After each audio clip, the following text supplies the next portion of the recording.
never apologize. I'm never going to like get on my knees and apologize, and because I stand by everything that I've ever said. They said that I was the #1 Islamophobe in the entire country. And you know, like going undercover, it's great, but like sometimes you just want to jump across the table and like really rough these people up. I was like, oh my God, I can't just like give up the fact that I have front row seats. I can't just stand up. I have to storm the stage. It's a Serbian warlord who murdered 5,000 people in one day. So I'm sitting there thinking, what? You've got me on the level of a Serbian warlord who massacred 5,000 people in one day. That's the level you're on as well. That's the level I'm on too. You think that I can go live a normal life and go get a job in the United States where they do background checks? I mean, I can't even get a house. I can't even get a house because my credit's been wrecked. Like, I've been financially destroyed. As we've learned over time, right, they never really implemented these surveillance tactics or these counterterrorism tactics against jihadists. It's been weaponized against American patriots, right? So obviously you're going to have Jews in positions of power and wealth because, you know, Jews have super high IQs. And they don't have broken families, and they keep it. Well, I guess I'm the exception, okay, right? Yeah. Thought to myself, wow, that's the ultimate vindication from being canceled, is like, you know, eventually getting hired by the President of the United States, right? Information covered up, censorship, corruption. The mainstream media have proven itself to be untrustworthy. I'm here to give a platform for debate, for truth, for open discussion. I'm introducing you to my podcast, Silenced with Tommy Robinson. Who exactly is Tommy Robinson, or Stephen Yaxley-Lennon? With the English Defence League, the EDL. The problem is with Islamic The English far-right Islamophobic activists. Since then, there's been organised protests across the country in London, Manchester, Leeds. People in their thousands are marching for Robinson's release. There is no such thing in this country as a Muslim. Free Tommy Robinson! Laura Loomer is a conservative investigative journalist and activist. Loomer's investigations have uncovered fraud and corruption within the Hillary Clinton campaign, Islamic extremism on college campuses, flaws and loopholes within the US immigration system, and widespread voter fraud throughout the US. Loomer has travelled around the world for her investigations, and she is mostly known for her guerrilla-style journalism and often conducts ambush interviews on live stream. Because of her effectiveness, Loomer was targeted by the left and big tech and is banned on nearly every single social media platform, including Facebook, Twitter, PayPal, GoFundMe, and even Chase Bank shut her down with her access to online banking. The implications of this I am well too familiar with. As one of the US's leading free speech activists, she certainly has a voice that refuses to be silenced. We're here for my latest episode of Silence, and I'm blessed to have Laura Loomer join me from the United States. Yeah, thanks so much for having me. Can I start off, Laura, by saying you look absolutely fabulous. You've gone through a transformation recently. Yeah, I lost a lot of weight. I didn't recognise you. When you come out of the airport, I was standing there like, wow. Yeah, thank you. So I guess now that my congressional campaigns are over, and I've just been trying to actually focus on myself, right? Because for years I kind of neglected myself, right? Trying to do all my investigative journalism and my activism. So, well, you look fabulous. Thank you. This is a gift from me. Thank you so much. I brought you a copy of my book as well. I'm actually sitting. I'm a fan, Laura. I've been a fan for years. I'm a fan of your fearlessness, your tenacity. You're like a dog with a bone. You don't let people off. You don't let them get away with it. And it's been exciting to watch. But what I want to know, and what I want to start with, I want to start with your life, but what I want to get to is what drives you. I know that when the cameras are off, this life is very difficult.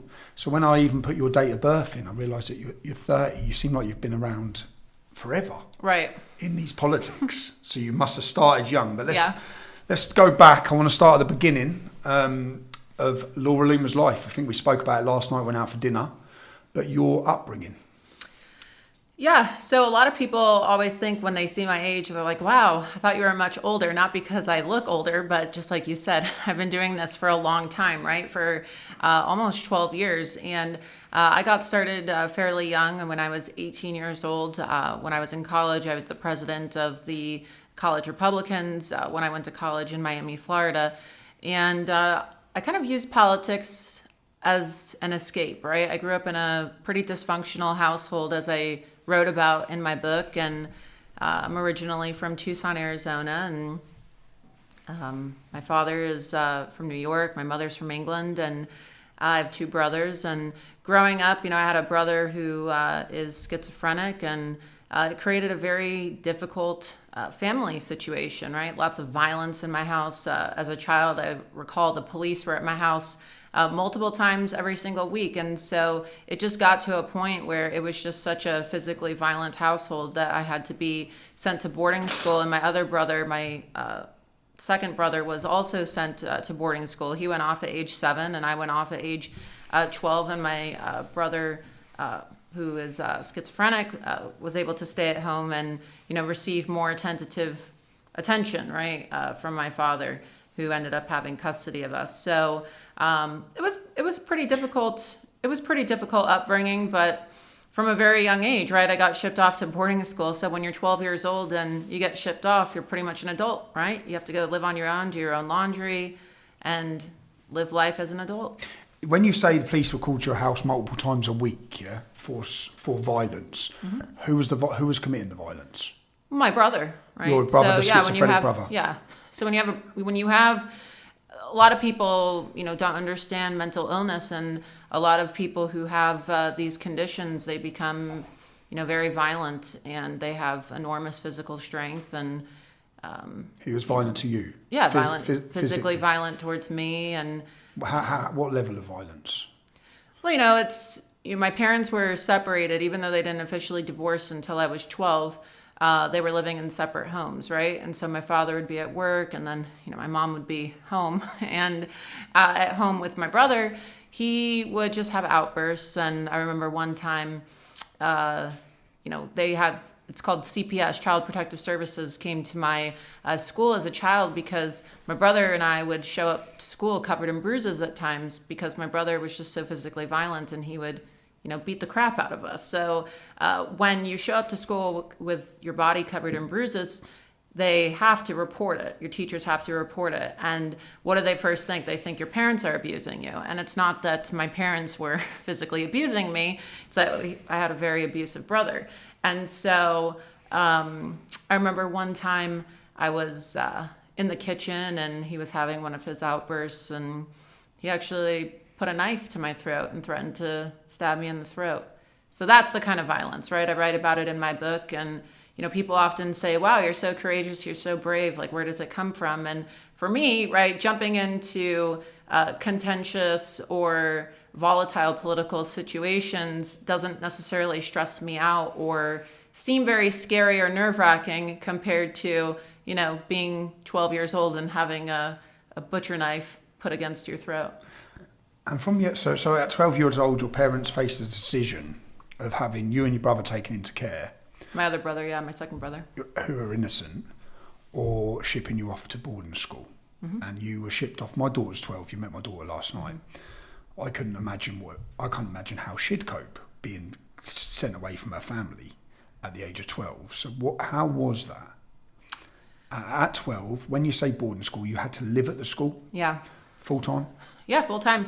So it had to be done very quickly, right? Because Child Protective Services otherwise would have taken us out of the house. And so I remember my father having to find us boarding schools very quickly. And there was one in Arizona where I grew up, but it was about 4.5 hours away from my home. And so within the course of about 2 weeks, right, I had gone there, interviewed, was able to get a partial scholarship. And then my bags were packed, and I was attending the school. I started late. I started later than the other students because I had to join under special circumstances. And then my brother got shipped off to a boarding school on the East Coast. So you live there. You have to live in a dormitory. You have all of your belongings there. You have to wake up in the morning, and they have a strict dress code. You have to be at the dining hall in the morning by 7 a.m., go to classes, and kind of like a strict regimen. And then you only go home on holidays sometimes. And yeah, that's what I did. Sometimes went home on holidays. Sometimes I didn't. How do you feel about that? How do you feel, if you don't mind me digging on that? Because I write about it in my book, and I say that, going to boarding school and, living in a dorm, I guess, and having to grow up so fast was better than getting the shit beat out of you, But right? do you think? But it robbed me of my childhood for sure. And Yeah, I feel yeah. like I don't really have a lot of nice family memories, right? I don't really have a close relationship with my family. I don't really go home often. And people tend to think, oh, well, you know, when you're famous, people tend to have all these misconceptions about what your life must be like, right? They think you must be rich. They think you must have the best family. And, you know, I care about my family. I love my family, but I wouldn't necessarily say that I'm close with my family. I don't really go home as an adult, and it kind of makes you feel estranged. And I look at other people sometimes, and, you know, I see you with your kids, and I see how close everybody is, and just how, you know, you have this friendly banter back and forth with your children. And I don't know, I can't relate, because I care about my parents, right? But it's not like I really have. We talk about work, we talk about politics, we talk about, you know, things that I'm involved in. I wouldn't necessarily say that I have deep conversations with my family about, you know, my personal life, or, you know, my dating life, or. Would you feel resentful for the decision they made by sending you and your brother off rather than sending the child? At times, yes. Yeah, I do. I do feel resentful at times, because, you know, nothing's changed. Nothing's changed, and, you know, it's eventually your parents die someday, right? My parents are still alive, thankfully, but then what? You have your brothers, and I don't really have a connection with them. So you've lost. I know it sounds kind of bizarre, but I feel like I am an only child, even though I have two brothers. Oh, because you've been an only child, because you've been separated from them, and Well, I don't have memories with them, because going to boarding school at 12 years old, and then your other brother being, you know, he was 10 at the time, and my other brother is 7. So I'm 30 now. Most of my life I've been away from my family and outside of my home. I don't ever go back. I mean, they're in Arizona and I'm in Florida. do you think this is partially the reason you're? Because I'd say, looking at you, you're a very strong lady. You've stood in the face of so much adversity, and you've continued, which is very rare, because people collapse under the pressure you've been under. We'll get on to what you've done in your career and life. But do you think maybe because you've had to stand on your own since the age of 12, do you think this could be the reason that you've been able to continue in what you've done? Yeah, definitely. I mean, when you are, I guess, forged in, you could call it being forged in fire, right? From a rather young age, you have no choice but to grow up. You have to deal with very adult situations and mature situations that most children never have to deal with. And that's not really something that a child should be subjected to. You shouldn't have to have the police at your home every single day on, just an average week. You shouldn't, be subjected to physical and verbal and emotional abuse from a young age, right? You shouldn't have to be shipped off and, deal with everything that comes with, transitioning from, being a child and, turning into a woman by yourself, right? Without having your parents there to help you. With a love, without having love around you. Yeah, and I had everything that I needed. It's not like I was homeless, right? I mean, I went to boarding school, and some people would say, oh, well, there's people in the world that are impoverished, right? And there's people in the world that have nothing. At least you had shelter. But at the same time, yeah, it's not really about money, though. I mean, you go to third world countries or you go to impoverished places and you see that they have, strong family ties, and it's not everything, right? Just having food and having shelter isn't necessarily everything. I'd say love and family is more. Love and family is important. Yeah, and so, that was kind of the mentality with my family growing up is, oh, don't complain. Just be lucky that you're at boarding school and not at home with your brother. So you've gone to boarding school. Did you do well at school? Yeah, I did well. So I was a great student. I always excelled. I remember always receiving the academic awards, right? And all of the academic ceremonies, sometimes people's parents would come. And I always would remember sitting there with, students whose parents would show up, kids that were kind of degenerate, right? And whose parents sent them to boarding school for behavioral reasons, but their parents would show up to support them even though they knew that their kid was never going to win an academic award. And then I just remember I won every single academic award for all of my subjects, and my parents were never there for any of the academic ceremonies. And mind you, they were hours and hours and hours away, but still, it's just this kind of idea of, okay, well, just do what you have to do. You're in boarding school, but... So you excelled at school and there was no one there to see see your success. I know, like, I can't understand that because my mum has always been there every step of my life. I mean, and still is now. they would take the phone calls, and it's not like my parents are neglectful, right? I don't want to make it seem like they completely neglected me, but you know, there is something to it when you're growing up and you get shipped off at 12, and you know, the better decision when other people hear the story, it's like, well, why didn't they just send the brother with the schizophrenia off, as opposed to keeping the other two at home? Yeah. So it's difficult, and you know, I have vivid memories of receiving all these academic awards and just No one being there. one's there. Yeah. So you've been, yeah, okay. So you got these academic awards. You left school at what age? So I then graduated on my 18th birthday, believe it or not. So my high school graduation at my boarding school was on May 21st, and I turned 18 that day. And you know, my father and my stepmom came up for my graduation, and then after that, I, you know, spent the summer. I spent that summer abroad, and then I went to college. I first did a semester at a school called Mount Holyoke, which was a all women's college, right? Used to be like Harvard for women when Harvard was all men, right? And I thought to myself, okay, I'm going to go to the most prestigious school that I can get into. I wanted to go to Dartmouth, was waitlisted, right? Had my dreams crushed. And so I thought, okay, I'm just going to go as far away from Arizona as possible, right? To be as far away from my family as possible. So you're running.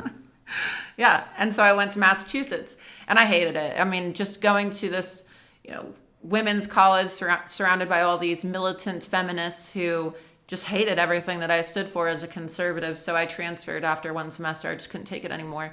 I had a 4.0 GPA, which is the highest you can have in college, and I excelled. It's not like I couldn't keep up with the academic rigor of the university. I just couldn't handle being in such a leftist environment. So I moved to Florida after one semester, and you know, found myself living in Miami, going to school there. And your conservative views, where did they come from? You know, it always just made sense to me to be conservative. I didn't grow up right in my house because I went to boarding school. But, you know, being, you know, in Arizona, and I grew up in a conservative household. I wouldn't say that politics was shoved down my throat.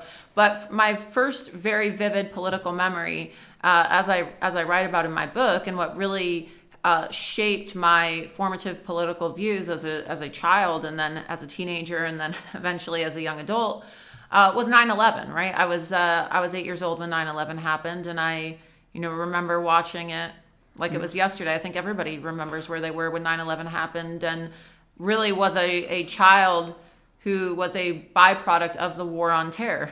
So I grew up, you know, watching the war on terror and being immersed in nonstop news coverage back to back. And because my house was so chaotic as a child before I went to boarding school, I found myself just locking myself in my bedroom most of the time to escape the chaos, right? And I would just watch TV. And there was a television in every single room in the house, and it was always on the news. And I just remember watching all the footage from, you know, the wars in Afghanistan, the wars in Iraq, and, you know, the hunt for all of the jihadists around the world. And, you know, I took an interest to it. I remember as a kid, and I wrote about this in my book as well. While we're on this, this is your book. This is your book here. Yeah. Let me get it. Loomered. You've been loomered, and this is your life story. Yeah, it's not a biography. So, you know, people will say, "Oh, you're only 30," and I published that when I was 28. So they're like, "Oh, how do you have an autobiography? You're so young." You've been active. Lived. You can write free. I've been researching everything you've done. You can probably write free. So. And the book originally was 700 pages, and the publisher said, "Look, it's too long. You got to cut stuff out." So now it's 400 pages, and I'll probably write another one, but it's called Loomered: How I Became the Most Banned Woman in the World, because I am the most banned woman in the world. I only recently got my Twitter account back now that you know, Elon Musk has purchased Twitter, but I'm still banned everywhere else, and I was really one of the first to be completely silenced. I think people like you and me and Alex Jones and Katie Hopkins probably had it the worst out of everybody else. And I agree, and we'll get on to everywhere there, because you've been totally vindicated as well. I'd say. I've been vindicated, but I haven't received, I guess the praise or what do you call it? Like the riches that come with actually being vindicated. I'll say you're and in the same. so You're people in a- are ungrateful, right? You've been vindicated. You're in as an well. identical position to me. People still want to leave you there. And then when it's acceptable now for the debate that's happening now, right? They don't want to wanna talk have it. about it, and they just forget it, and they try to act like it's new. And it's like, I find the trend line is generally I'm 2 to 3 years ahead of the national news cycle, and so I'll say something, and then 2 years or 3 years later, it becomes mainstream media, and they'll have all these people that were criticizing me and calling me a white supremacist and a Nazi, who are now the experts when they were condemning me for my views, right? And you're a very relatable person because you're like the male version of me, right? So, there's no reward. Yeah, we're vindicated, but nobody ever says, wow, Tommy Robinson was right or Laura Loomer was right. They just say, in fact, we're going to not talk about that. They bash you first. They bash you. Like they'll sit on TV and they'll condemn you because then it makes them acceptable to talk about it.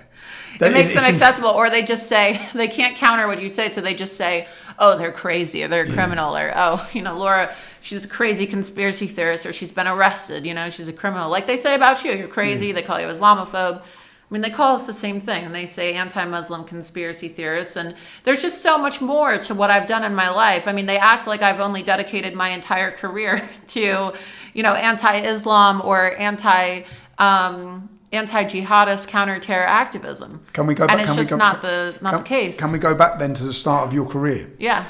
You've come out of boarding school, you've excelled, you've gone to college, you've excelled. When do you start your journalism? So when I went to college, when I transferred to Florida and Miami, I went to a place called Barry University. My major was actually broadcast communication and political science. And so I was the president of the College Republicans and then studying broadcast journalism as well. And at the time, I didn't have my own publication, right? I was just a student. And back then, I actually had a Facebook account, right? And back in those days, you could post whatever you wanted on Facebook and you wouldn't get banned, right? So I remember, my commentary and all of my posts and, my views about Islam and about, the counter-terror movement or Islamic migration. And I went to college with a lot of students, right, who were from Saudi Arabia. And so... I faced a lot of anti-Semitism as well because I am Jewish, and going to school with some of these Islamic students, not all of them, but their first line of attack on me was to call me a filthy Jew, right? I mean, I have very Jewish features. I had a nose job, and so I had a more like predominant Jewish nose before I actually, had my nose done. But I remember even in boarding school, right, we had students from Turkey and from a very young age. I mean, I think I was called a kike for the first time when I was 15 years old in boarding school. Okay. So you got to understand. So I got to understand the hatred, right? The hatred that, is derived from that ideology from a very young age. Yeah. You've experienced it. Yeah. It's not like I was indoctrinated to think a certain way. I grew up, of course, watching the news and, studying the war on terror. And as a kid, right, I remember I liked Pokemon cards, and a lot of kids were playing with the Pokemon cards. But I had those most wanted, right? Those jihadi most wanted cards that the CIA and the FBI issued that had all of the terrorists on them. Yeah. They were used. So that's what I was playing with. And I just remember as a kid, I would bring those to school and I would sit there and I would play with them. Have your views somewhat changed on the war on terror? Because now, we grew up kind of, I don't want to say indoctrinated, but told, oh, we need the Patriot Act. We need, all these counterterrorism tactics to combat jihadists and the global war on terrorism. But then ultimately, the Patriot Act paved the way for tactics of deplatforming. A lot of people don't know this, right? And I write about this extensively in my book, but... What's the Patriot Act? What's the Patriot Act for those who have never heard of So the Patriot Act was established, right, under the Bush administration, directly following 9/11. And essentially it was, an act that was created by the United States government as a way to what they claimed was going to increase the national surveillance state for the sake of, keeping Americans safe. And they said, okay, we're going to bolster TSA, and it paved the way for, mass government surveillance and spying on the public. And What's TSA? like the security agency at the airport. Yep, okay. When you're going through the security. But everything we now see, right, the entire world changed after 9/11, and they used the Patriot Act as an excuse to be able to spy on people, surveil them, monitor their conversations, and store and collect enormous amounts of data, all in the name of patriotism, right? Oh, we all need to unite together to stand together, rah, rah, rah, America, America, we gotta combat these jihadists. But as we've learned over time, right, they never really implemented these surveillance tactics or these counterterrorism tactics against jihadists. It's been weaponized against American patriots, right? Which is ironic given the name, the Patriot Act, right? So now these tactics of deplatforming, and a lot of people don't know this, but the tactic of completely digitally exterminating somebody and banning them online and, surveilling them on certain keywords.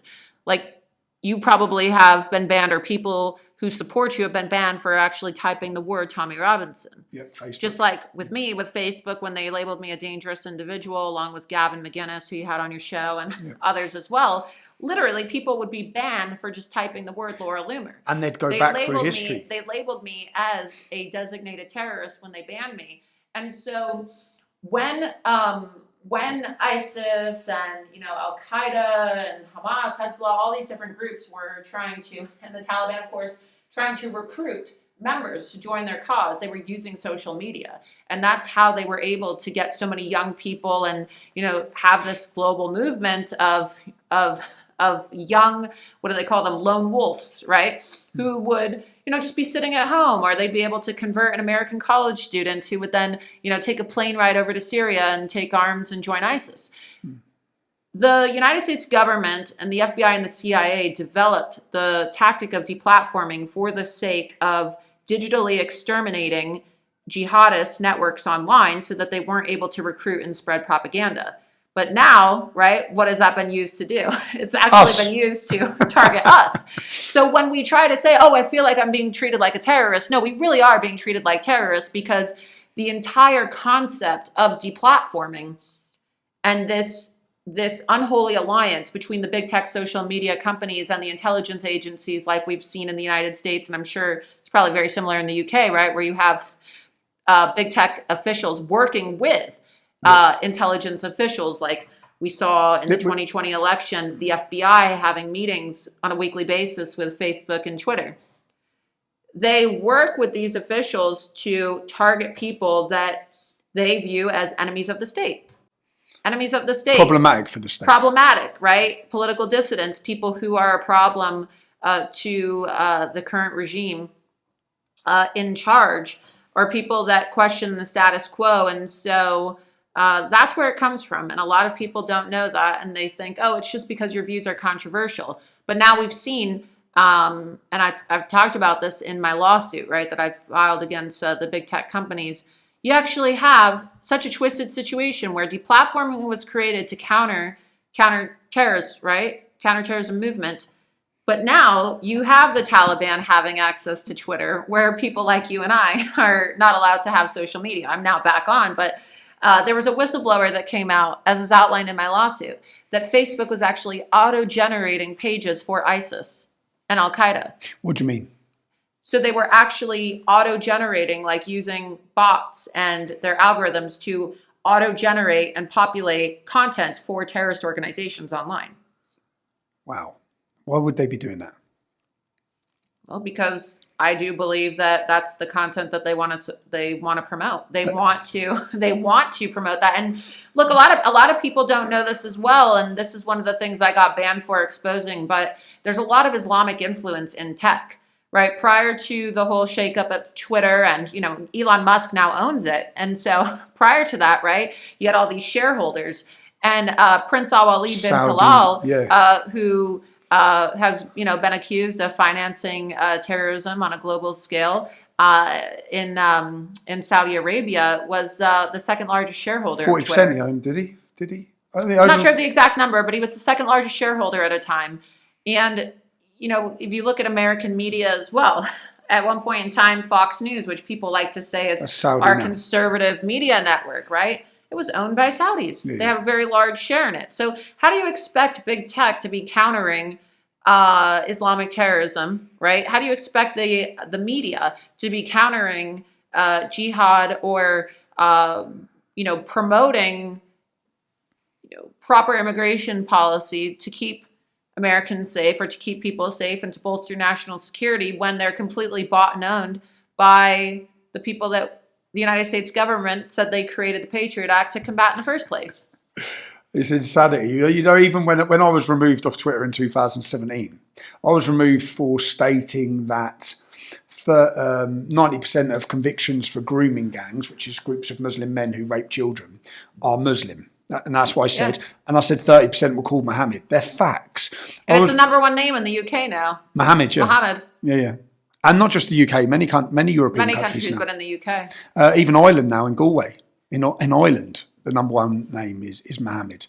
But when I was removed, I looked up who the lead face was for the UK for Twitter, and he was Muslim. Yeah. And I was like, then I've realised, I thought... No, they have a lot of Islamic influence, and same at Facebook as well, and... You know, I got banned on Uber and Lyft. Why did you get to explain? Let's start. We're on the deplatforming. Why were you deplatformed from Twitter? So I got banned on November 21st of 2018, so years ago, for exposing Ilhan Omar. And for people who don't know who that is, Ilhan Omar is a current congresswoman. But the time that I exposed her, she was not a congresswoman. She was running for office, and she's a Muslim migrant from Somalia who committed immigration fraud, and she's a jihadist. And what immigration fraud did she commit? So I exposed the fact that she came here from Somalia at a young age, and she married her brother as a way to get student loan money for her brother while she was still married to another man. Okay, it was immigration fraud, so their brother could be here. She was literally married to her brother. And in Minneapolis, where she was running to represent, now she currently represents, and Minneapolis is one of these, you know, jihadi hot zones. It's actually her district in Minneapolis, Minnesota. It's Minnesota 5, is actually the #1 recruitment location in the entire United States for ISIS terrorists, according to the FBI statistics. And you have these Islamic centers, and you have mosques, like one of them in particular is called the Dar al-Farouk Islamic Center, where you have all these men who are getting arrested, right, trying to leave Minneapolis to go to Syria to join ISIS. And what do they all have in common? They're all going to this one Islamic center that happened to endorse this congresswoman, right?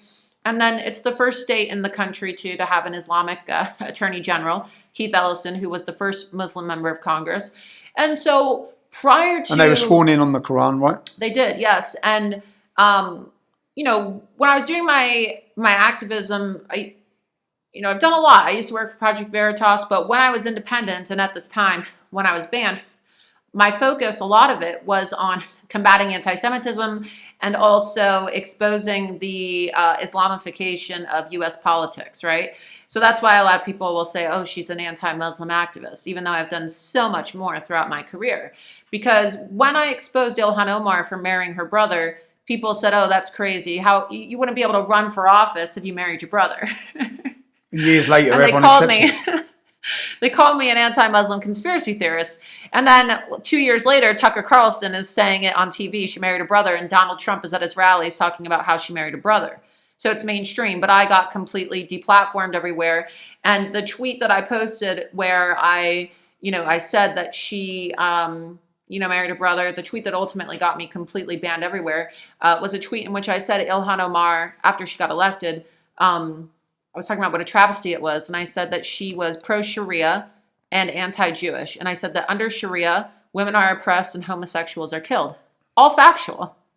And why did you say she's pro-Sharia? Because she is Sharia. She wears a hijab. Yeah. She wears a hijab, and that's a form of Sharia adherence. Okay. And that's all factual information. Yep. Other people in the United States have said it. But you were 2 years ahead. But because I had exposed it, and the Washington Post reported actually that George Soros had actually paid for, this is a real report. That's how crazy it is. Yep. Shortly after I was banned from Twitter and then banned everywhere else, the Washington Post came out with a report that said that George Soros had actually paid for a study in the spread of Islamophobia online in United States politics and how it impacted American politics. And in the study, they found that my tweet was the #1 Twitter account. My Twitter account was the #1 Twitter account, even surpassing President Trump's account in information exposing and countering Ilhan Omar. And so they needed her, right? They needed this jihadist woman in order to get into Congress to spew their progressive, pro-Sharia, anti-American message, okay? Which is and why she's you had been to very go. destructive. And so you actually had an investigation paid for by George Soros. I mean, I'm not making this up. You can look it up yourself and see. Into my Twitter activity and I guess you could say the damage that my tweets caused Ilhan Omar and the Islamic organizations that were supporting her.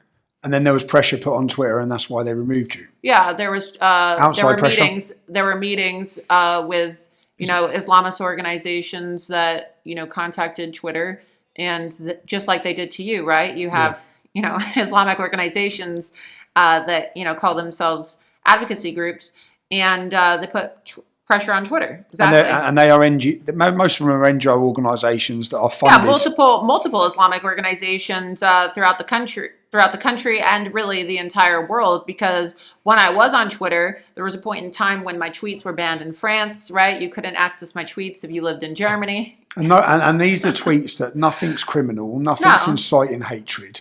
They're factual tweets. No, they're factual.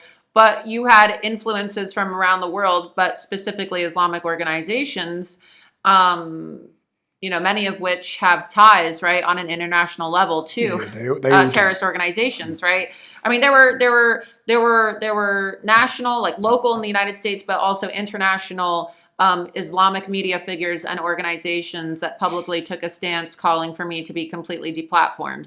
And ultimately, Twitter succumbed to that. And as a result, I was completely deplatformed. And then there was a, big spread about it in the Wall Street Journal as well. It's not like I'm making this up. Like they admitted to it. Yeah. They all admitted to it as well. And, Well, the Islamic groups admit to and it. the Washington, they admitted to it. And then also this report that was published in the Washington Post about the investigation paid for by, Soros's organization. So they said that I was the #1 Islamophobe in the entire country, just like they say that you're the #1 Islamophobe in the UK. And that's how they branded me. That as a badge of honor. They said Laura Loomer is the #1 Islamophobe in the United States of America. Go on, girl. Well And done. She needs to be banned on all social media. And they used it as an excuse, right? Oh, well, Twitter banned her for anti-Muslim hate speech, even though we're supposed to have a First Amendment in the United States of America. There's no such thing as hate speech. Can I ask The you? Supreme Court has already ruled that there's no hate speech exception to the First Amendment. And can I ask you, when they label you as anti-Muslim, are you anti-Muslim? No, I'm anti-Islam, but I'm not anti-Muslim. I don't hate Muslim people. There were actually Muslims who volunteered on my congressional campaign when I ran for office because they liked my message. Because there are Muslims who live in the United States they're completely detached from what Islam in its purest form is like for actual, fully practicing Muslims in the Islamic world. They say, we have freedom of religion in the United States of America. I personally don't believe that Islam is a religion. It's a political ideology, which is where people go wrong. I agree. And so when they come to the United States, right, they get to think, oh, well, it's freedom of religion. No, you would, be considered to be living a haram lifestyle. Like your average Muslim living in the United States of America would be sentenced to death Punished under under Sharia, Islam. under Sharia in a traditionally majority Muslim Sharia compliant country. And so Muslims in the United States will say, oh, I'm Muslim because my grandfather's a Muslim, or I'm Muslim because my mother's a Muslim. And yet they've never read the Quran. They don't speak Arabic, right? Majority of Muslims don't speak Arabic, right? Over 80% of the Muslim world does not speak Arabic. But you have Muslims that don't even know what's in the Quran, but they just call themselves, right, because they seem to think, right, because their family's Muslim, but they don't know anything about it. So I don't hate Muslim people. I think that Islam is completely incompatible with Western civilization. It's completely incompatible with the values in the United States Constitution, which is derived from the Bible. Okay, and given the fact that, as you know, and everybody watching, right, your fan base, my fan base, or people who are perhaps new and are going to go explore on their own, Islam calls for the death of non-Muslims. So why should I be, pro-Islam as a Jewish conservative woman when the tenets of Islam call for me to be subjugated and killed for simply existing as the person I was born onto in this planet? I just want to clear up their lie as well, because when they call you anti-Muslim, that it's a lie. But same as me, I get called anti-Muslim. I'm not anti-Muslim. I'm against Islam, but I see Muslims as victims of Islam. Yeah, the biggest victims of Islam in the world are Muslim women themselves. And so I consider myself to be a human rights activist. And that's why when they called me anti-Muslim and they banned me everywhere, it was just so egregious because, I had a massive following on Twitter, Facebook, Instagram. And I remember I would get these messages from these Muslim women in distress, right? Like I went out to Hamtramck, I went to Dearborn, which are Muslim hotspots in the United States, like Sharia hotspots, right? Yeah. Where they actually have honor killings and female genital mutilation and things like that, like zero assimilation whatsoever. Just towns that have been completely overrun by Islamic migration. And I remember getting messages from Muslim women in distress who were begging me to help them. Like, can you help me escape? And there was actually a woman that I knew and Escape America. No, escape their abusive homes in America because they were living in abusive homes with men that would beat them, and they wanted to leave Islam. They wanted to leave. They wanted to defect. And under Islam, right, it's considered apostasy, and you could be killed if you defect from Islam. And there were, without disclosing the identity of the woman, there was a woman that I met in Michigan that actually runs an operation out of a church, and she helps. It's under the guise of helping Islamic immigrant women learn English, but she actually brings them there, locks the doors, and comes up with an escape plan and tries to help them like assimilate into Western culture, right? Like allows them to take their hijab off in the privacy of a church with the doors locked, paints their nails, right? Things that you're not really allowed to do as a gives them freedom. Gives them freedom and then helps them plan an escape plan so that they can escape the abuse. But I was helping people. I was trying to help people. I was trying to advocate for human rights. And they just said that I hated all Muslim people, which is just not true. And so my Wikipedia page probably reads worse than your average serial killer. And so many people in the world who have never met me think I'm some evil person. They think I'm like some raging, neo-Nazi Muslim hater, when in reality, I just like you, right? I mean, there's a lot of Muslim people that like me. Yeah, I know. And just like there's a lot of Muslim people that like you. You didn't take the banning from Twitter like most other people did. You went full steam ahead. Can we talk about that? Yeah, you pulled some stunts. I definitely did. Yeah. Explain, and they're stunts that actually, when I watch back, when the Twitter files have now come out, you have not just been vindicated, but you were there screaming it. Literally screaming. I mean, I physically handcuffed myself to the headquarters of Twitter. And you were warning the Republicans at that time. So before Twitter censored and swayed elections, you were screaming warnings to the Republican Party of what was going to happen. Can you talk to me about it? Before I was banned everywhere, and look, a lot of people only became free speech activists once they got banned. I saw this stuff coming from a mile away even before I got banned. So I was confronting Twitter executives and Jack Dorsey and, advocating for free speech absolutism even before I got banned on any social media. And when I still had my account in September of 2018, Jack Dorsey, who was then the CEO of Twitter prior to, stepping down and then Elon Musk purchasing the company, Jack Dorsey was testifying in front of Congress during the tech censorship hearing. And these Republicans were just like so naive. They didn't even know the proper questions to ask him. And I just remember that I flew to DC and I decided that I'm not going to let him get away with lying under oath. And I was able to wait in line, got a seat at the congressional hearing. It's all on video. Yeah. And you see Jack Dorsey just sitting there and these members of Congress. Okay, Mr. Dorsey, so are you instituting algorithms to censor conservatives? Oh, no, we're not doing that. And Yael Roth, who was then the head of Twitter Trust and Safety, who we now know, right, was having weekly meetings with the FBI and played an active role in censoring people, was sitting right behind him. And I just stood up and I started screaming at him from the back of the congressional hearing room. I completely disrupted a United States congressional hearing. And I said, you're a liar. It's aged very well, I said, that you're video. a It's liar. aged I brilliantly. said, you are censoring conservatives and you are shadow banning them in an effort to steal the election. And then I made it, all the television cameras were broadcasting live at the time. So like CNN, everybody. Even like foreign press was there, I believe, like BBC, because I remember it was international when this video was recorded. And I said, you're trying to steal our election. And I looked into one of the news cameras and I said, and I am asking you, President Donald Trump, because he was still president at the time, help us. Please help us, Mr. President, before it's too late.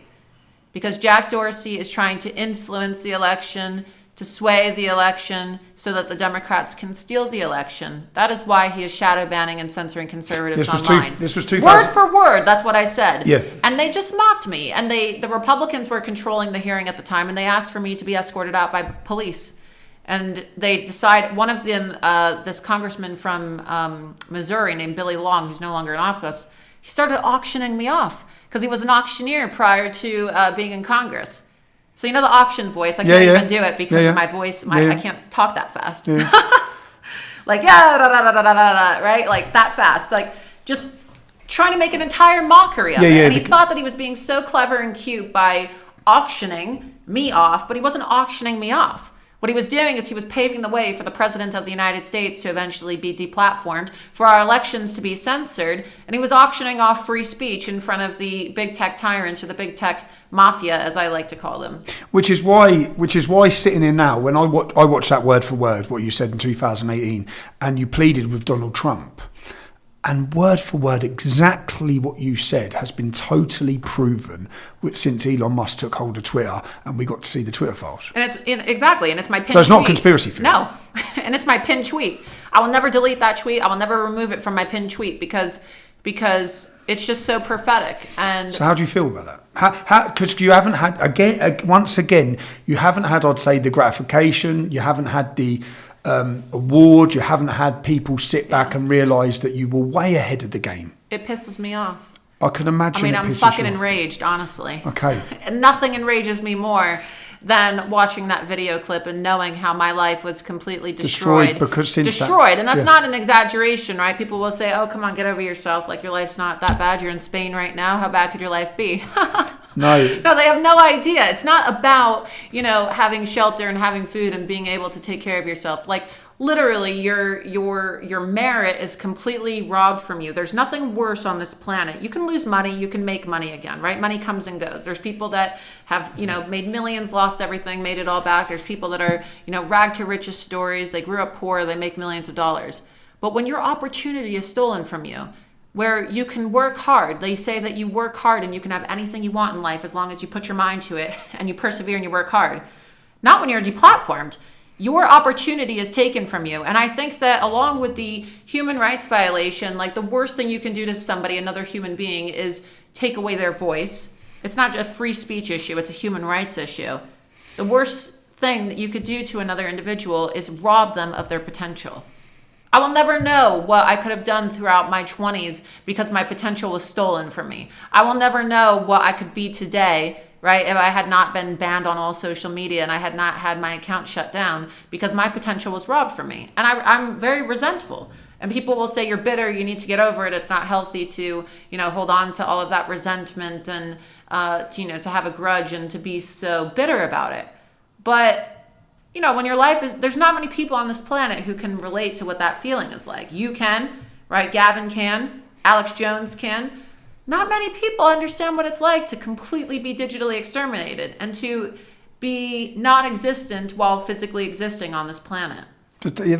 Which is why I want to delve into you, and I'm going to do the gender role here because you're a female, and that's saying it because I know how I've struggled as a man to deal with my life and what my life's become. And I've watched you from the other side of the planet just thinking, wow, because you haven't stopped.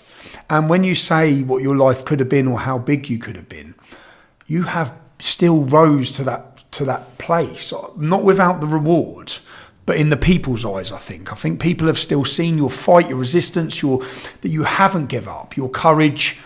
But I think I can sit and look and think, I wonder what it's like when the cameras are off for a young lady being in the position you've been. You've been defamed, you've been lied about. It's hard. And they've mocked, and they use mockery. They use mockery as a way of belittling a person. Whether it be the media mock me at times. They make jokes out of situations, whether it be milkshake thrown over my face, whether it be being beaten up in jail, whatever it be, they mock it. So as a young lady, how have you dealt with that? How have you continued a life? I mean, it's very difficult. I think that, I think that it's a double-edged sword, right, with my childhood, because it was very hard and it was traumatic, and, you shouldn't have to endure that type of physical and emotional abuse as a kid. But when you are young, right, and you grow up and you, are being called, a fucking bitch, right? Or you're called, fat and ugly by like people in your own house, or you are, physically abused by people in your own home, and you are put down by members of your own family.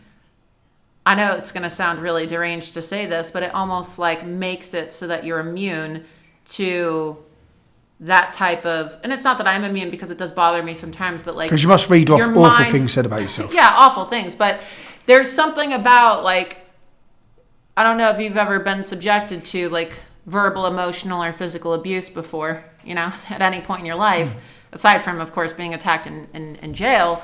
But there's something about it that, like, psychologically, that makes it so that you have like a very high threshold for pain. You have to. You develop from a very young age, like a high pain tolerance. And so from a very young age, right, I've had to deal with things that people shouldn't have to deal with at all in their life.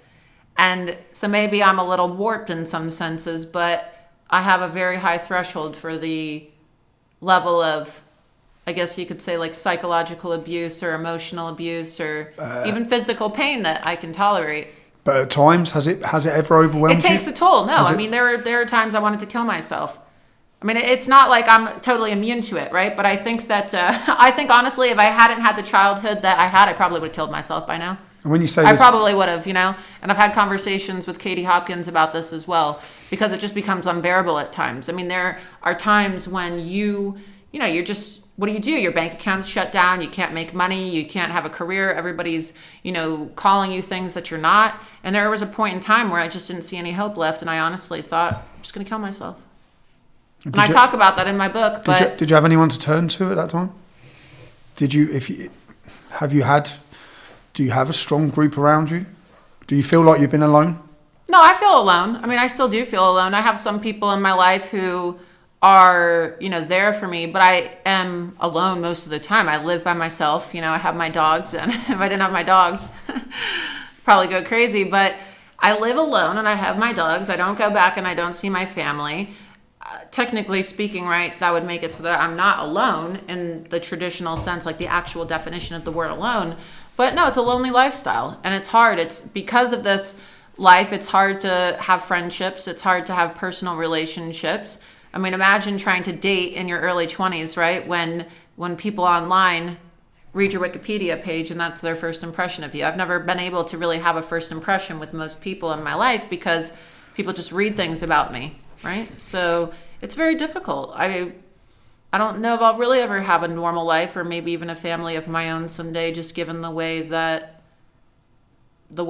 I've been misrepresented on a global scale. And that must hurt. No, it does. And worry. I mean, it sucks. I worry about it, because I'm 30 now. It's not like fun and games. As a guy, right, you don't have to worry about things like that. But as a woman, like once you turn 30 or so, you got to start thinking, okay, am I going to get married? Am I going to have kids? You have a certain time frame. Where as a guy, right, so doesn't matter what they say. I mean, you have kids. You're divorced, but you've had your life, right? Regardless of your activism, you still have your kids and you still have family. So do you feel your life's been stolen? No, I really do honestly feel like my life has been stolen. And that's why I am very resentful towards these people in big tech. And it's hard. I don't think I'll ever forgive them. People say, oh, you have to practice forgiveness. I don't believe in forgiveness. I don't. Does that burn fire inside you? Is that what also drives you? The resentment and the anger? Yeah. People will say, yeah, you're a very angry person. Yeah, I am an angry person. You have a right to be. I am an angry person. I have a right to be angry. And if you're not angry about what's going on in the world right now, you're not paying attention. And it's easy for people, right, who are sitting from, back seat, right, just bystanders, people watching, to say, oh, like, maybe if you just weren't so controversial, oh, don't you think you created some of your own problems by opening your mouth? Don't you think you did this to yourself? Don't you think that, you could have just like not talked about Islam, right? Don't you think that you could have just not said some of the things that you said and your life would be fine? No, it's not about that, right? They don't seem to understand like what we're actually fighting for. It's about the principle, right? And they try to victim blame. And I don't want to say like, oh, I'm such a victim, right? Because I am a fighter, but in a sense, right? Like we are victims of, I think, one of the worst things you could ever do to somebody. I mean, I imagine people will say, oh, well, you're not dead, right? I think like one of the worst things you could do is kill another human being, but it's like being dead while you actually still have the ability to breathe and you have a heartbeat. If you can even think of that, and maybe you can relate to what that feeling is like. But when you're deplatformed and you're silenced and people won't even stand up for you or fight for you, and you're right, it's not like you even did something so wrong. They try to act like we have done something that is so atrocious while actual criminals, right, are promoted and given promotions or government positions or celebrated. And there's something really chilling about that feeling of feeling like you're dead while you're still alive. I don't know if you ever feel that way. My mum's described me as a tortured soul at times because I guess I'm in a life that I believe in, but it makes your life a certain way that you can't escape. You can't escape it. There's no escaping it. And people will say, oh, well, just go do something else. What am I going to do? Why should Can't you go get a 9-to-5 job? I mean, you think that I can go live a normal life and go get a job in the United States where they do background checks? I mean, I can't even get a house. I can't even get a house because my credit's been wrecked. Like, I've been financially destroyed, right? I have a judgment issued against me by the court, the same judge who ordered the raid on Mar-a-Lago. Can't get a house. My car was taken from me. I mean, they don't understand, like, even if you decide to just give up and I will never apologize. I'm never going to like get on my knees and apologize, and because I stand by everything that I've ever said, but there is no going back. There's no starting over once this has happened to you. I mean, it like really wrecks your life in so many levels, personally, financially, professionally. And it's fine. I mean, I'm not in this for the money, but it would be nice to be able to have a life, I just don't think people really understand like how severe it is. But the severity of it is intentional in order to make it very difficult for you to have a life. This is planned. This is orchestrated. It's not a fluke. It's not a mistake. It's you've rose your head above the parapet. You've caused waves. And for that, you have to be silenced, but not just silenced. This is what people don't understand. They want to destroy you.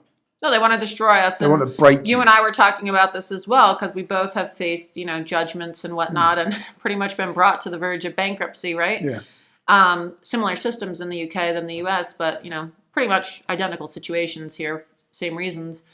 Not even allowed to talk about it. So that's the worst part too, is like they use the courts to gag can't even like explain it, really talk about everything, right? Because the way the court system is orchestrated and the level of political persecution like has gagged me from being able to even talk about like what has happened to me in a sense. And so it makes it hard sometimes because I'm not even allowed to talk about it. And a lot of people don't know because the media refuses to talk about this stuff, right? They brush it off or they make a mockery of the legal cases and the court system and the fines that I've been subjected to at the hands of these, politicized, I guess you could call them activist judges. And it's quite unfortunate because, I've sued big tech. I had a case that went all the way to the Supreme Court and they go, oh, well, when I sued Google, Facebook, Twitter, and Apple, oh, well, the merits of this case are, Justice Thomas issued an opinion. The merits of this case are there and it's a very important case, but the court's not going to hear it at this time, but eventually they're going to have to deal with it. And it was the first time ever my lawyer told me that in their response, about their decision to not take my case at the United States Supreme Court, it was the first time he'd ever seen them refer to an individual by their docket number as opposed to their number because they didn't want to put my name in an official Supreme Court briefing. Wow. So there's no such thing as getting a fair trial, and There's not a justice system, there's a legal they don't system. care about getting the money out of you. Like for you, it's not about them trying to pursue the $2 million that 1.6 million, they want they from say. you. They want, I've spent over $1 million on legal fees probably over the last 7 years from money that I've raised and money that I've had to sacrifice of my own, and still have money to pay in legal fees as a result of all of this political targeting. So where do you go from there? I'm going to rewind again and go back to what you've done before, your work, because I've seen stunts, but your work as well. You work with Project Veritas. What was your first big gig? Yeah, so when I was in college, when I was the president of the College Republicans, right, faced a lot of discrimination on my college campus. That was kind of like, the beginning of all the wokeness on college campuses. And so I ended up doing an expose on my university with Project Veritas and James O'Keefe, who I met when I was in college. Okay. So I started working for James O'Keefe as a college student because, I met him at a conference one time in Florida. Long story short, there was this 9/11 memorial service at my university, and it was a Catholic school, even though I'm Jewish. The imam was supporting it. Yeah, and they invited an imam from a terror-tied mosque, and he started chanting Allahu Akbar inside the school chapel on 9/11. And I stormed out of there, and I remember writing a big post about it on my Facebook, and at the time, right, my post went viral. And then the next day, the college campus had tons of news trucks on campus, and all the media was talking about it because they couldn't believe how outrageous it was that a university allowed for a terror-tied imam to start chanting Allahu Akbar at a 9/11 memorial service. So that was kind of my first big. What year was this? What year was this? 2014, and How old was you then? 2014, I believe I was 20. Okay, well, okay. 20, I believe. Yeah, 20 in university, okay. And then 2015, I finished, and I was 21. Okay. Yeah. So, 20, I believe, and 19 or 20. And when I was, after I posted this post, it went viral. And so I ended up getting invited to, all these different Republican clubs to come speak because people were just outraged that a university would allow for this to happen on 9/11 of all days. And I got invited to this conference called Restoration Weekend, right, which was like a David Horowitz, David Horowitz foundation. And this very wealthy woman paid for me to get a ticket because the tickets were like $1,500. And, the conference focused a lot on speakers who were in the counter jihad movement. And she thought, oh, well, I'm going to buy you a ticket, right, for being brave and saying something. And I got to go to this event, and James O'Keefe was there at the time. And I remember meeting him, and I think I kind of startled him, right, because I ran up to him and I said, oh, I want to work for him. He's going to need somebody to go undercover for him in the upcoming presidential election. And I think he thought I was like some kind of plant. Okay, yeah. He wrote the foreword for my book. And Is that what he voiced in the foreword? He always says oh, I thought she was there to sting me or something because she was so aggressive, right? Because I was just so aggressive. I was like, you're gonna want to know me. I was like that blunt. I was like, you're gonna want to know me. Yeah, I'm making waves, and so And then I thought he was gonna call me, and I didn't get a call from him, and I was like, shit, I blew that. That man's never gonna call you about now. And then one day, out of the blue, like a month after the conference, I get a phone call. And it was James O'Keefe, and he said, how soon can you fly to New York? And I said, I can come tomorrow. And I remember I had bronchitis, and it was in Florida, and I owned no winter clothes, because I had just moved to Florida, and I thought, okay, I'm getting rid. I don't need to have my winter coat anymore for Massachusetts. And I remember I was freezing cold, and I hopped on a plane, and it was snowing in New York at the time. And I was like, I'll be there tomorrow, even though I had bronchitis. And I was just so eager. And he said, all right, well, we need to see if you're even capable of doing this type of work to begin with.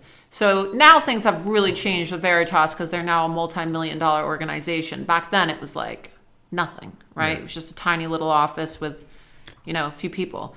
And they gave me a button camera, and they said, okay, your first assignment, you're going to go out in New York. They have all of the Black Lives Matter rallies. This is when Black Lives Matter was really first taking place. And this was before Project Veritas were anything. So everyone now knows Project Veritas. Well, they it was just James O'Keefe at the time. It was Project Veritas, and of course he had his Acorn investigation, and they were doing some videos, right? Like, but most people had no idea what Project Veritas was. Like, now everybody knows what Project Veritas is in the U.S. if you're a right winger, right? But back then, people would be like, "What do you do?" And I couldn't even tell people what I did for a living because, you know, you're undercover. You're not allowed to talk about it. So what did you do for them? So the first time they flew me out, they said, "Okay, we need to see if you're even capable of doing this type of work," because everybody thinks, "Oh, I'd love to wear a hidden camera," but wearing a hidden camera, if you've ever worn one, it's a lot different than just looking and thinking, "Oh, I could do that." Yeah. You don't understand like the type of anxiety control that it takes while you're wearing a camera and the way you have to like,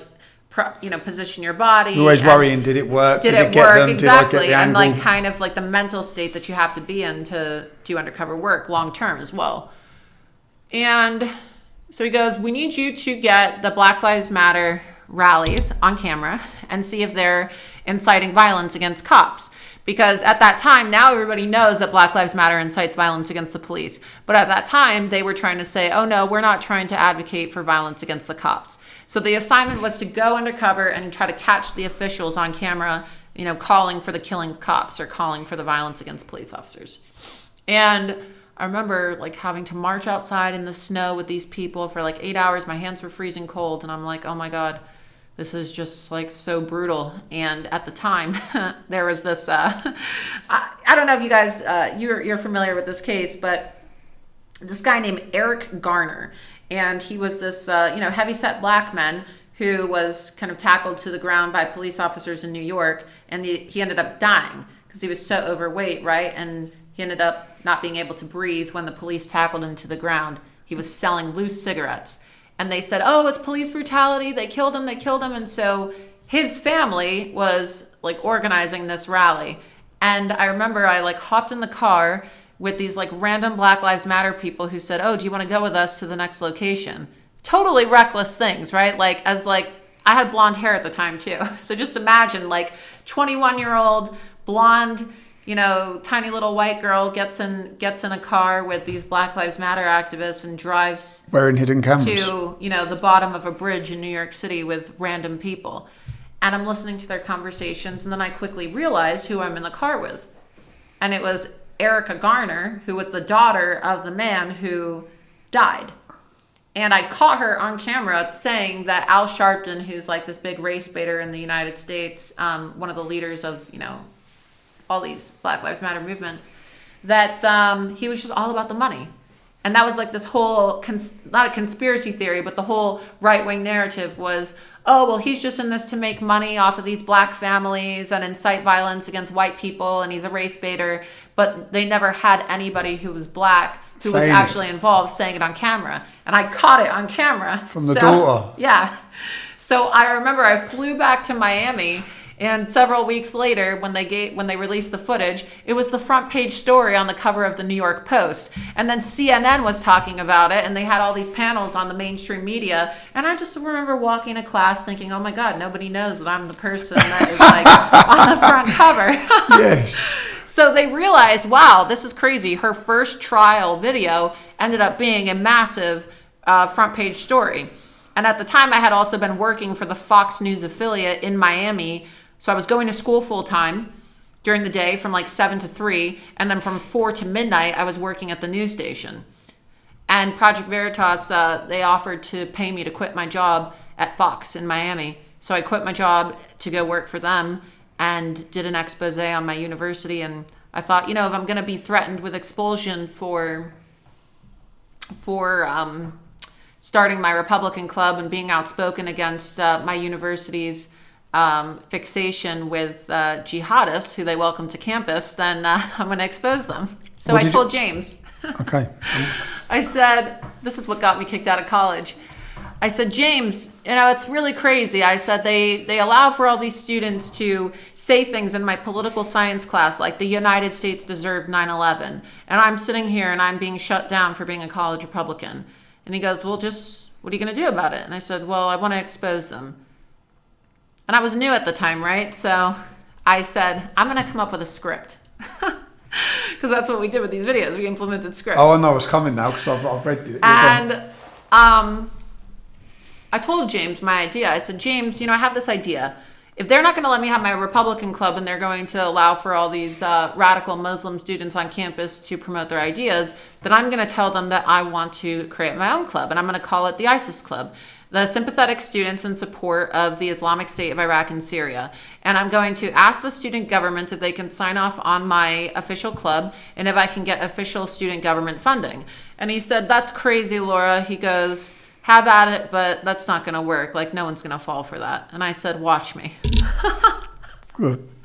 So I put the hidden camera on and I went to the school officials and I said, I've been thinking a lot, and just this humanitarian crisis. This was at the time when Obama in 2015 had said that ISIS was the JV team, if you remember that, right? When he was like... JV team? The JV team. Remember when Obama said that? What's he mean by that? What's JV team? Like, you have JV and varsity. Okay, yeah. So he's like, oh, ISIS, they're just JV. Meanwhile, they were like decapitating people and making videos all around the world, like capturing, British reserve men and Jordanian pilots and burning them on fire, catching them on fire in cages. They were doing very brutal killings. They decapitated several U.S. journalists. And so I said, yeah, it's just, it's such a two-sided thing, and America is just so totalitarian, and desperate people do desperate things, and I want to start a club. Well, what is your club, Laura? I want to call it Sympathetic Students in Support of the Islamic State of Iraq and Syria. And they're like, okay, what are you going to do? I said, well, I was hoping to get student government funds. How much money do I get per month as an official club? You would get $500 per month from the university. Great. Can I send it overseas? Well, what do you want to do with the funds, Laura? I want to send it to the widows and the children of ISIS terrorists and support them so that they can, pick up the banner of their fallen fathers and brothers. I want to buy them night vision goggles as well from Costco. And I know night vision goggles are expensive, so maybe I can get a bulk order. I don't know if you have this in the UK, but Costco is like this really big grocery store. You have Costco, okay? So you buy everything in bulk, Yeah. So it was just supposed to be like, you're just trolling. As outrageous as possible. I'm sure that they're not going to have night vision, so let's get them bulk flashlights. Okay, we're going to use the money for bulk flashlights, and then we're going to send their children notepads and pens and papers from the bookstore. Yeah, that's fine, Laura, that's fine. The university also had this thing called the International Fair, where because we had so many students from abroad, right? And every single student was able to have their own table with their flag. And when you walk to the dining hall at my university, they had the flags of every single country of a student that was currently attending the university in the dining hall. So I said, mind you, once my club is official and I get it signed off, because all I have to do, right, is get a faculty sponsor. And I ended up getting the director of the school honors program to sign off on my club. Can I have an Islamic State table at the International Fair? And they said, no problem. And I said, can I fly the Islamic State flag in the dining hall and at the fair, and we can just pass out little Islamic State flags? And they said, yeah, no problem. And they said, just one thing, Laura. And I said, what's that? You need to change the name of the club so people don't actually know you're giving money to ISIS. And I said, okay, so what do you propose my club should be called? Why don't we call it Students in Support of the Middle East as opposed to Students in Support of the Islamic State of Iraq and Syria? So I showed the video to James O'Keefe, and he flipped out. He's like, oh my God, I cannot believe this. I can't believe that they actually signed off on this. He goes, this is huge. He goes, we can't release this yet. I said, why not? He goes, well, we have to implement this script at other colleges. I didn't think that they were actually going to fall for this. So we did it at Ivy League institutions. They flew me out, and I remember I put on a hijab, and I was at Brown University speaking with officials there, getting them on camera. And then we implemented the same script at Cornell, which is an Ivy League in the United States. And we got the athletic director of fucking Cornell University saying, yeah, you could use our athletic centers as training camps for ISIS terrorists. We said, can we bring ISIS jihadis to Cornell University and do training? You know how they do their militant style training at the camps? Yeah. And they said, no problem. So the video goes viral. Then they released the one from my university. And the day that they released it, I was supposed to be receiving an academic award because I was set to be valedictorian of my graduating class. And the president of the university was supposed to present me with this prestigious academic award for having the highest GPA out of anybody in the broadcast communication. What's the GPA? It's called grade point average. So you got the highest awards. Yeah, and I was supposed to be awarded by the president of the university at an awards ceremony for having the highest academic honors in the honors program and also the communication program that I was in as a broadcast student. So, mind you, like all these news reporters found out, oh my God, the student that did this video expose, and where you have the university saying that it's okay to give money to ISIS. The story went viral. Like Fox News was talking about it. Everybody was talking about this. There were donors that pulled out. The university, I believe, lost $5 million in donations from people over this, because you have a Catholic university saying it's okay to have an ISIS club while ISIS is going around Europe. Not Europe, but you have Muslims going around Europe, ISIS terrorists, persecuting Christians, walking into churches and decapitating priests, and persecuting people all over the Middle East. And you have a Catholic university saying it's okay to have an ISIS club. So it caused an international crisis for this university. And it was quite funny, actually, until they expelled me from university. And under what grounds? They said I created a hostile environment. Can I ask, why do you think the universities would allow that? Why do you think what reason? So we've seen in the UK that I try to explain to people the power of political correctness, the power of never saying no. The Islamic community have never heard the words no for anything. Right. Why do you think universities in the United States would allow groups within them to be supporting of ISIS? What reason? Because it's just so woke now, right? I mean, I hate to use that term woke, but they just don't know how to say no. It's this culture of everybody gets a prize, and we can't offend anybody. We can't say no. You're crazy. Okay, you are a criminal. That's illegal. Or no, you're not going to get reparations. No, this isn't racist. You're just not that smart. And if you want something, you have to work for it, right? That's how society should be. But now it's like everybody gets a prize. And if you want to complain and you say that you're just being discriminated against because of your gender or because, of your religion or because of the color of your skin, it's much easier than actually having to work hard for something. And so they've coddled them. They've really just coddled all these young adults who behave like children. And it's a business for them now, these universities. They're making millions of dollars on their endowments. Okay, their application fees. And really what it is it's an indoctrination center. You send your child to school, you have to pay enormous amounts of money, like $70,000 a year now to go to some colleges in the United States of America. And you're sending your children to university to be indoctrinated with Marxist ideology. So they are trying to indoctrinate children with this, right? Young adults, people's children, to have this anti-American mentality. And yeah, it's not, Marxism isn't the same as Sharia, but as we say in the United States, there's this unholy alliance, this red-green alliance, right? This red-green axis where the enemy of my enemy is my friend until eventually, they're using each other. Because ultimately, the principles that are held by these jihadists and proponents of Sharia are clashing ideologically with progressives that are advocating for transgenderism and homosexuality and feminism, right? But right now, they're useful enemies until, of course, right? They are successful in toppling Western societies and regimes, and then there's going to be a reckoning, and you're going to have a caliphate. You can have a caliphate because and the first people lined up will be them, the left. Exactly. Like in Lebanon. But right now they're useful enemies, right? They're using each other. The jihadists have in the United States have capitalized on the concept of free speech and freedom of religion, and so they carry out their subversive and their subversive activities and their subversion, right? And infiltration is the word of our political institutions, our educational institutions, our social institutions under the guise of freedom of religion. They're using our own concepts against us, and you don't have people that are strong enough to push back against it. So while the faculty officials who signed off on my club were given promotions, I was kicked out. I was not allowed to go to my own college graduation. So the people signed off. So people signed off on this madness and agreed to give £500 a month of university money to fund this ISIS club that would be This funding ISIS ISIS club. terrorists overseas. They weren't penalised. No, they filed a criminal complaint against me. They went to the police and they said that I illegally recorded them, which I didn't. I didn't illegally record them. And then they kicked me out of college. They said that I created a hostile environment, and I was expelled from university. And they wouldn't even let me go to my own graduation, even though I was supposed to be valedictorian.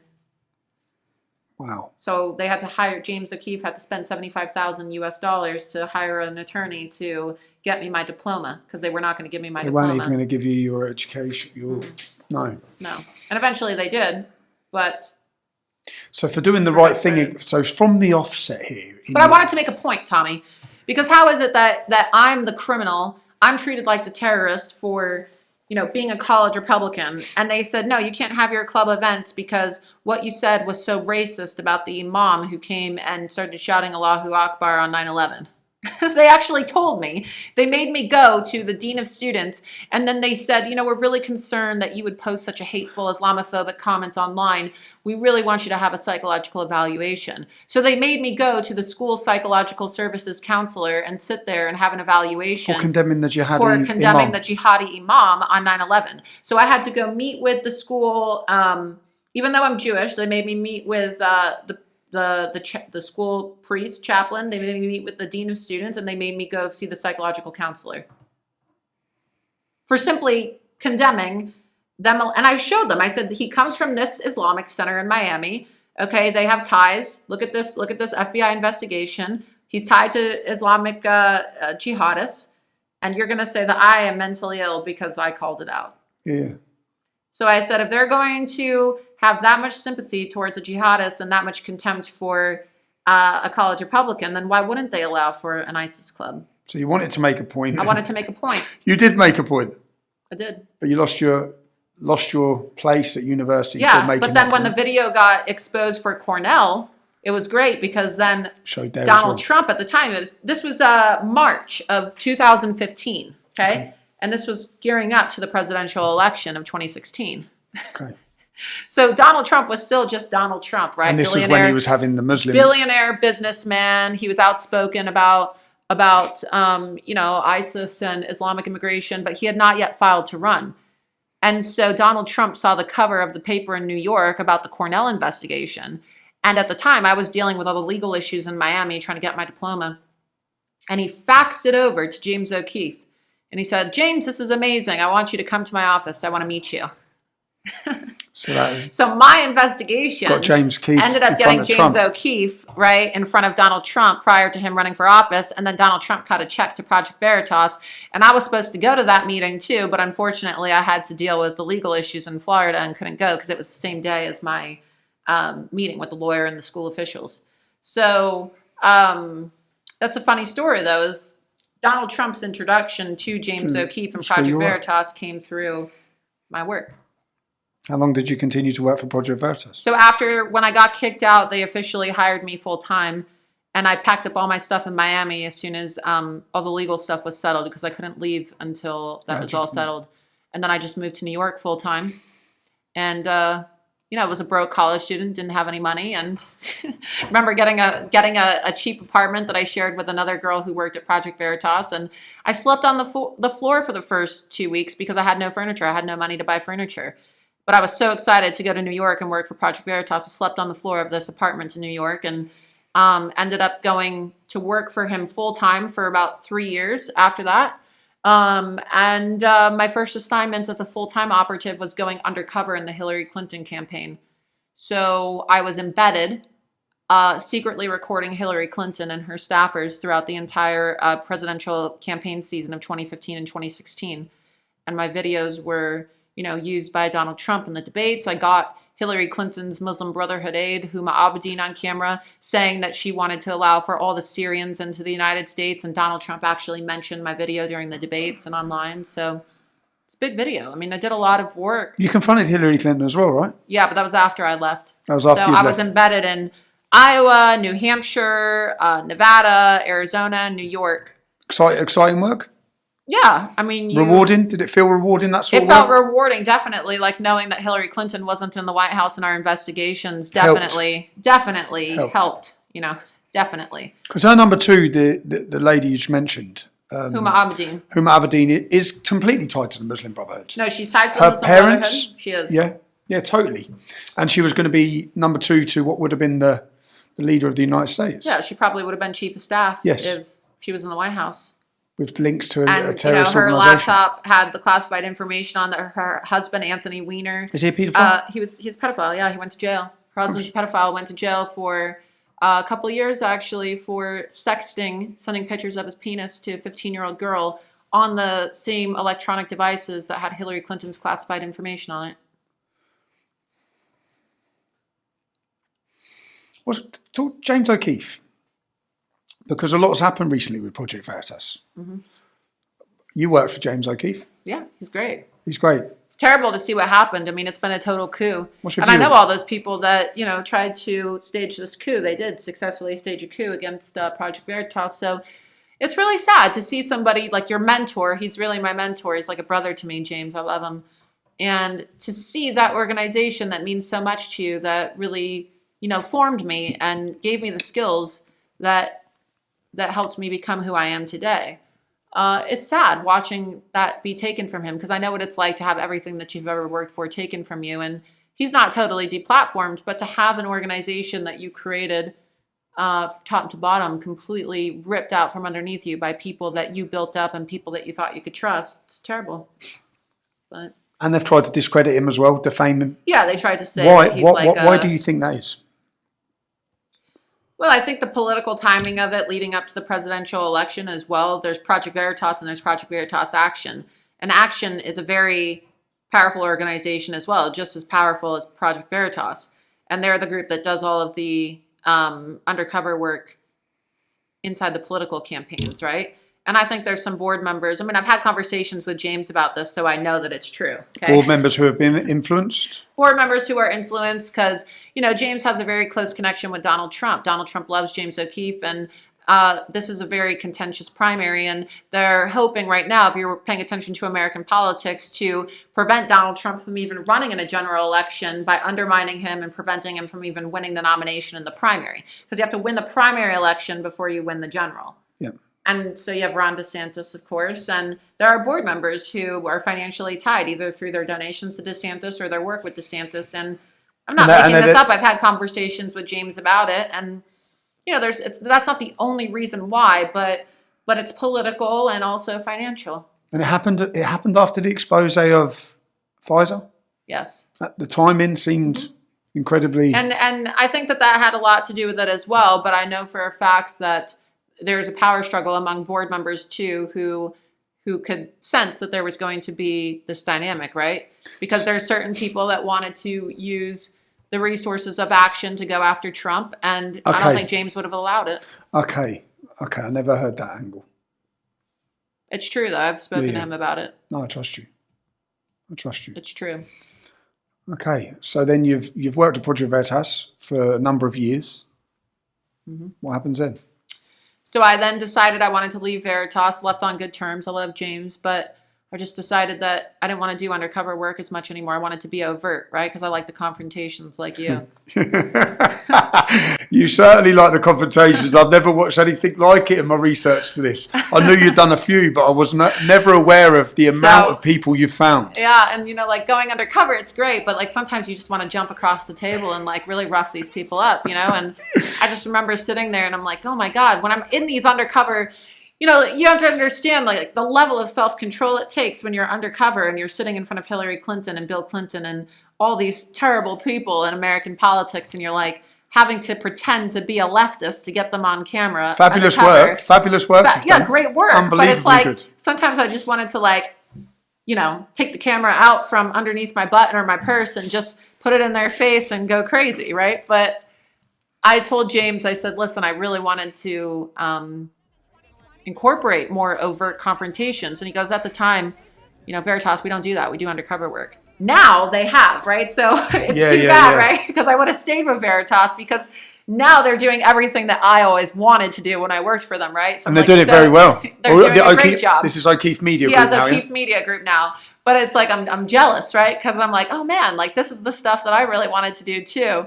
It's great. I'm so happy for them. But But over the years, with more funding and more recognition, right, they've been able to do that now. Yeah. But I always had this vision of doing more direct confrontations as opposed to just undercover work. And James encouraged me to, do what I wanted to do. And I was successful at it and built a massive following. I really didn't have much social media working at Veritas because you have to be undercover, right? Yeah. But when I left, I started making these confrontation videos called Loomer videos where I would show up to... Is that where the word loomered come from? Yeah, where I You've would, been it means loomered. to get loomered, where I would show up to these events with high-profile politicians and confront them at their book signings. And, just like you've confronted politicians. A lot of these people are easy to find. It's just nobody ever thinks to go confront them because they think that all these politicians are so protected. Who do you know Theresa May? Theresa May was our Home Secretary. Yeah. I set a meeting up with one of her constituents. Mm-hmm. So I'm leading the English Defence League at the time. Yeah. So I walked straight in. I think this is the Home Secretary. She's got to have MI5. She's got to have top security. Right, and you think they do, and they don't. I walked straight in with a laptop, sat down in front of her. I said, "Hi, Teresa. Do you know who I am?" She's sitting there like, I said, "My name's Tommy Robinson. I'm leader of the English Defence League. I want you to watch this." And I sat down, and literally then I realised the link they have, because within literally minutes of me leaving that room, the Daily Mail had run a story, which was obviously given to them by the Home Secretary, saying Home Secretary ambushed by EDL leader. I didn't ambush you. I sat down. Yeah, because they had to create the narrative because they Before I allowed did. for you to have the meeting. Yeah. So your average person is like, oh my God, don't they have intelligence? Don't they do vetting? Don't they know who these people are? But they don't. And that's what's so funny about like all the Veritas videos, right? It's like you have these politicians who are so famous. Like this lady could have been the president of the United States. And, at the time I was undercover, right? And they had actually offered me a job because they thought that I was like really who I was saying that I was, pretending to be. Yeah. And I had different identities all throughout the various states. Yeah. And I never filled out the paperwork, right? Because that would have been a crime to actually put... Pretend to be like, someone else. You can pretend to be someone else, but you can't fill out official election paperwork with a fake name, right? Okay. But they had really wanted me to join. And because I was so deeply embedded, I was at these private fundraisers with John Podesta and Hillary Clinton and Huma Abedin. And you would think that they'd have vetting, but that's why they have to say that you ambushed them, because your average person goes, well, how Embarrasses them. stupid are you? How stupid are you to take a meeting with this person? You don't know who they are, or you're just going to let some random person into your political operation. And that's why these videos are so great. So when you've left and you want to be in front of the camera doing some content, is that when you went to work for Rebel? Yeah, so briefly, I worked for Rebel for like 2 months, Okay, is that all it was? Okay. like 2 months, I was like, okay, I'm going to leave and I'm going to go like try to do New York correspondent work for them because they wanted a New York correspondent and I was living in New York at the time. But I don't know. I just couldn't do it. I had to leave. Just couldn't.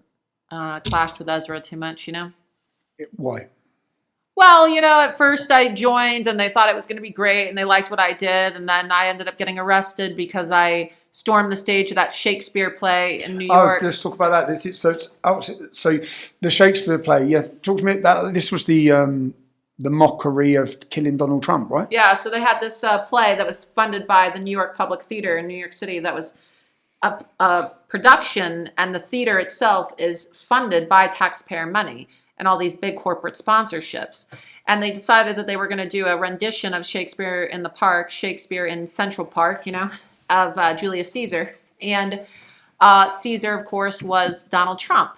And so they had this like very grotesque and overt depiction of Caesar as Donald Trump and his wife as Melania, of course. And then what happens to Caesar, right? He gets stabbed. Killed. And so they had the people dressed up like Black Lives Matter and Antifa. And they made it like a progressive killing, assassination of Donald Trump. And it's a crime in the United States to incite violence or to even make a threat of assassination. It's a felony. You can go to jail for making a threat. The comedian, what is her name? Kathy Griffin, when she did her whole ISIS head, when she chopped, the head, Chopped the on bloody Trump's head, head. and she Held his acted head. like she was an ISIS terrorist holding the head of Donald Trump. Secret Service paid her a visit. She almost went to jail for that. Ruined her career, rightfully so, Good. because of what she did. Because very serious offense to threaten the life of the president.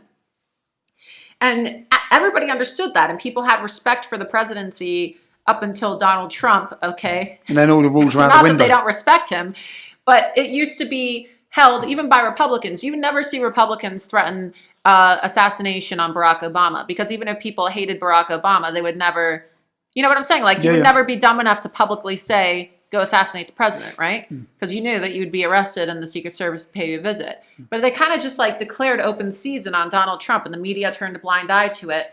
And I just couldn't believe that this was happening in the capital, the media capital of the entire country. And many would argue the media capital of the world, New York City. Like, it's insane. So I decided that I was going to try to get tickets, and the only way you could get a ticket was a lottery. And so I ended up going to the city at 5 o'clock in the morning, camped out in the park, and I thought, okay, I'm going to be here first in line to try to get this ticket. I didn't get the ticket. So I got lucky because there was this, scalper, ticket scalper, that was just walking around the park 7 o'clock in the morning, and he had a ticket. And I said, oh, you have a ticket. It's a real ticket. He goes, yeah, it's a ticket. And I said, how much do you want for it? And I ended up giving him, he said that somebody else was set to buy it for $250. Okay. And he was waiting there for the person. I said, I really need this ticket. I'll give you $500. So I gave him $500 cash for the ticket because I needed to get in. And I was thinking it was just going to be a regular ticket. It ended up being a front row ticket. So I get into this rendition of Shakespeare in the park, and I remember sitting there, and I'm debating in my head, okay, what am I going to do? I'm going to Periscope it. I'm going to stand up, and I'm going to shout something. But then when I realized Periscope how close is I was, the live app, yeah? Yeah, until I got banned. Yeah. I was like, oh my God, I can't just like give up the fact that I have front row seats. I can't just stand up. I have to storm the stage. So I timed it perfectly. And, the climax of Julius Caesar is when they stab Caesar. That's what everybody waits for. Yeah. And so right before they stabbed him, I decided that I was going to run up on stage, and I stormed the stage and I interrupted them. And people, I think, thought that I was a part of the play until they ended it and they had security. And I was like, you have to stop the normalization of political violence against the right. I said, and then Alex Jones at the time, because Kathy Griffin had done her whole, ISIS had said we need to raise awareness about how they're trying to incite terroristic violence like ISIS against President Trump. And so if you ever are on camera, you need to shout CNN is ISIS. And he had this whole contest where he's like, you need to shout CNN is ISIS. So while I was getting dragged away from the stage, because I knew that CNN had been promoting this this event every single night, I started shouting, CNN is ISIS, CNN is ISIS.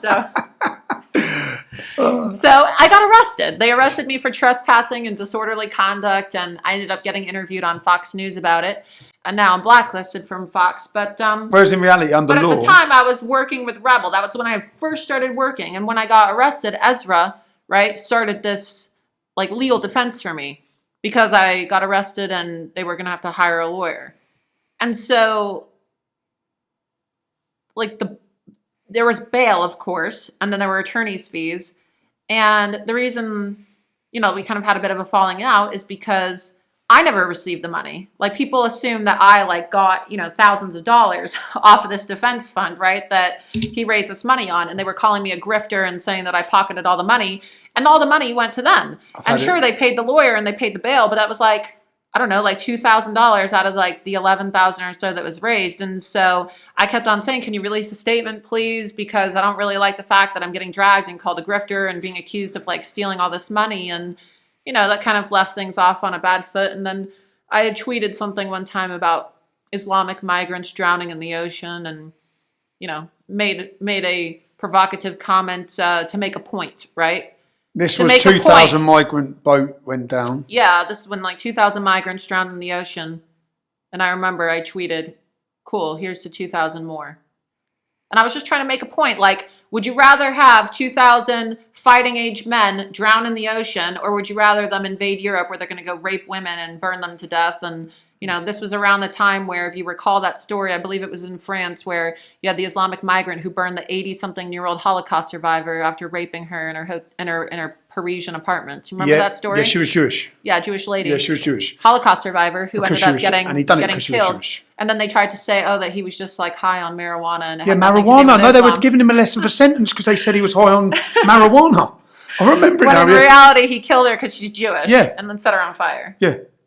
So I remember I said what I said. I'm like, okay, so yeah, I'd rather they drown in the ocean than than rape women at music festivals and kill Holocaust survivors and burn them in their apartments. Music festivals, you're talking about the Bataclan, the theatre? Yeah. The theatre where do you know what they've done there? Do you know they cut off the penises of the men one by one and made them watch?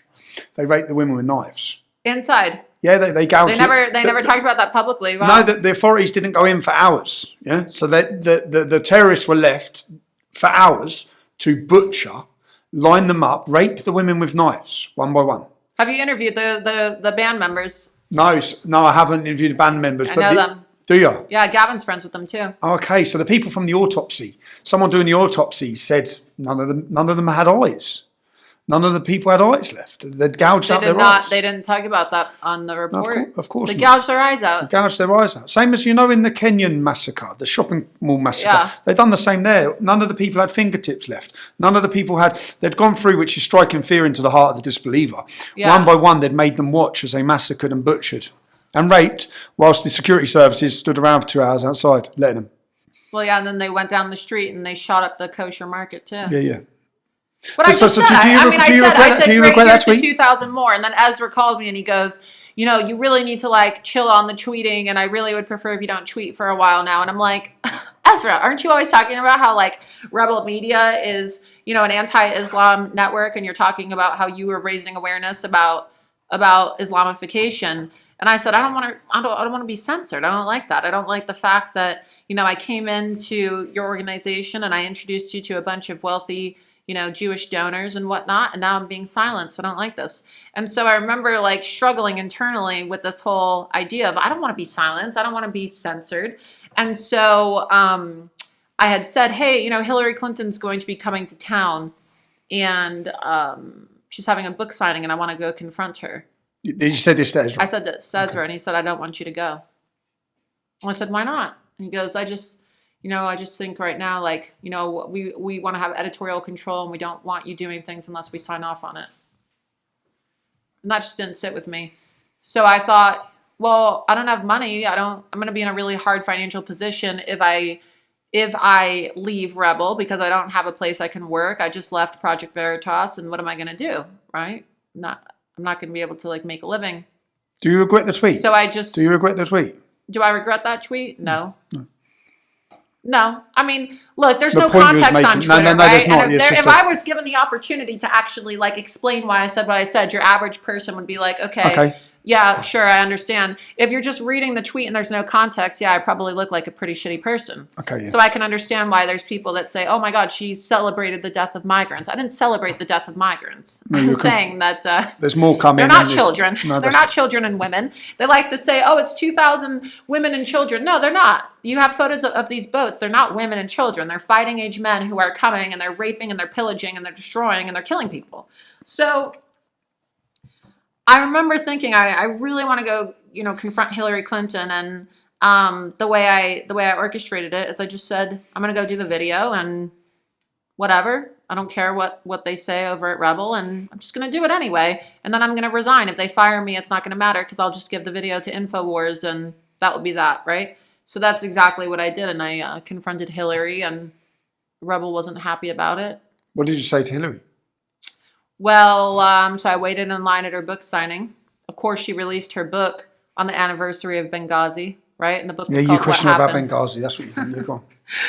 And the book came out on the anniversary of Benghazi, which is really disgusting, but that's Hillary Clinton, so it's par for the course.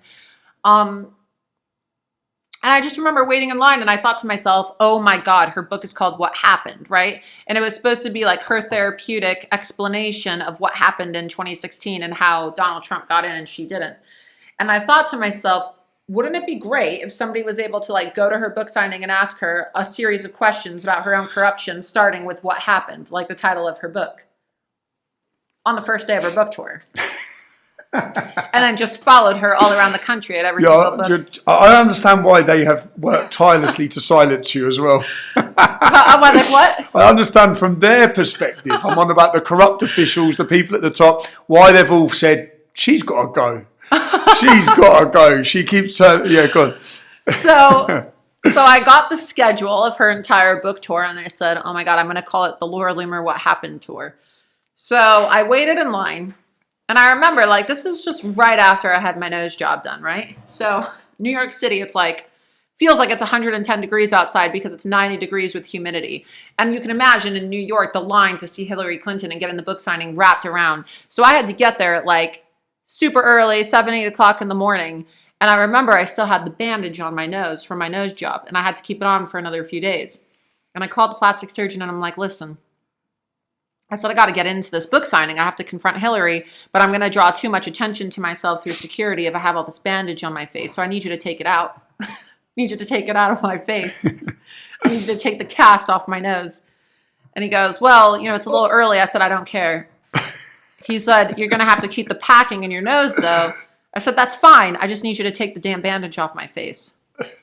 I wrote about this as well. And I just remember I said, listen, I need you to open up early. I'll pay you. I just need you to open up early because this is super early in the morning and I got to be there at like 7 o'clock. So I remember I like went to the office. They opened up early for me. It was like 6 o'clock. And I remember going to the office and having him take this bandage off. And I was in so much pain because I had my nose jam-packed full of actual packaging. So imagine being outside in like 97-degree weather with your nose full of packaging. You said you've like broken your nose. So you probably know what it's like having all the packaging in your nose. And I had to like put all this makeup on my face because I had bruises all over, you know, and I thought I like looked like a total freak. And when you get your nose done or you break your nose feels like it's like putty, you know? So you're like freaking out and you're like, oh my God, is it going to fall off my face? Because you have like this weird sensation. And I said, I'm just going to have to get through it. So I remember standing there waiting outside in the sun for 8 hours. I had to wait outside for 8 hours because Hillary Clinton was late. And that's how long the line was to get through security to go see her. I felt like I was going to die. I honestly thought I was going to pass out. There were people that were passing out in line who couldn't handle the heat. And imagine like still being on pain meds and having your nose packed full of packaging and being in that sun.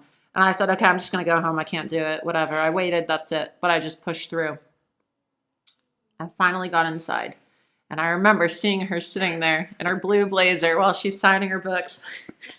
And I said, this is it. I made it. So I started my Periscope and I just said, hi, Hillary, it's great to meet you. And I think at one point she kind of like recognized me from Veritas, you know, and she was like, oh shit, because she got very uncomfortable at first when she shook my hand. And I said, so the American people would really like to know what happened to your 33,000 emails? And then she realized it was, you know, an ambush. What happened in Benghazi? What happened to the millions of dollars that was supposed to go to the people in Haiti, right? What happened to Seth Rich? And then that's when Secret Service grabbed me, you know, by my wrist and she said, oh, I'm so sorry that you believe things that are untrue. And they shuffled me away. What's untrue? And then who's in the corner? Huma Abedin is sitting in the corner too. I wish she... So Huma Abedin was sitting in the corner. And at this time, right, her husband was still like facing the charges, right, for pedophilia. Yeah. For sexting a girl. And so I saw her in the corner and I was like, oh my God, I'm going to do a double hitter. There's no way I'm leaving here without confronting her. So they thought that I was leaving, right? They thought, okay, we're giving you a warning. She's just, you know, she's going to leave. She's not violent. And they thought that I was just going to head out. But I like did a U-turn, right? And I went behind the bookshelf.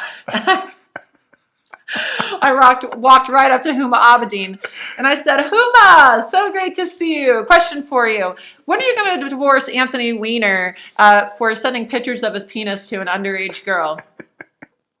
And that's when Secret Service just said, okay, you're out of here. And they dragged me by my wrist down the escalator and, you know, they detained me outside because there was this guy named Martin Shkreli who had put out a bounty offer and said that he would pay $10,000 to whoever could get a strand of Hillary Clinton's hair.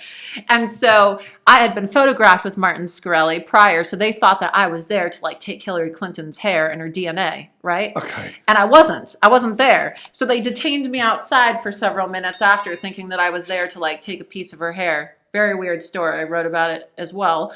So people can, you know, see with more detail. And I just remember like, oh my God, am I going to go to jail now for questioning Hillary? But the funniest part about it is I then did an interview with Alex Jones and they played the video. And the very next day, Huma Abedin was seen at the courthouse with Anthony Weiner filing divorce papers. The very next day. The very next day. Oh, mate. And so was you still working for Ezra when you done this video? Well, I was it resigned. after- I like pretty you much resigned put just in. before? No, I put it in that day. So Okay. I wanted to make a point. You know, like you're not going to censor I've me. You're done not it going to anyway. silence me. I'm going to be bigger. I'm going to be bigger than anything that I could be at Rebel. Hmm. And it was. I was on Fox, and the video blew up. I mean, it was the most talked about video ever because nobody had ever had the balls to confront Hillary Clinton and ask her all those questions. Because most people have ended up dead Yeah. for even looking at Yeah, her. exactly. Most people that question her end up, Are buried. you know, ended up, committing suicide with 2 Shooting gunshot wounds to himself. the head. Because who knew that you could commit suicide by shooting yourself twice? Explain. I know what you're talking about. Explain for the viewers the man you're talking about. This is a man who committed suicide and was found hanging from a tree with gunshot wounds. Yeah, I mean, there's all types of. They call it the Clinton body count list or the Clinton crime family because there's all these people. I think it's like over 47 people that have ties to the Clintons and their family members through business dealings or political dealings.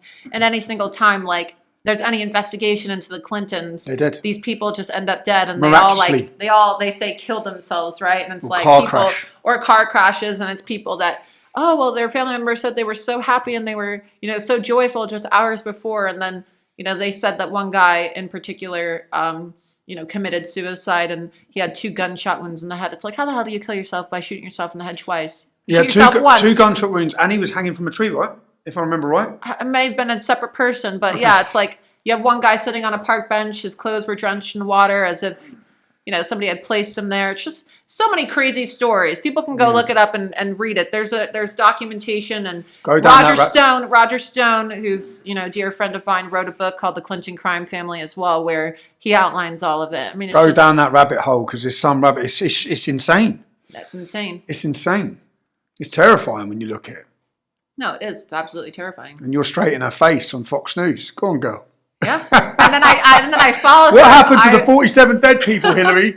Well, I asked her about what happened to Seth Rich, who was this DNC operative who ended up, that was a big story around the time of the 2016 presidential election. This guy that worked for the DNC named Seth Rich.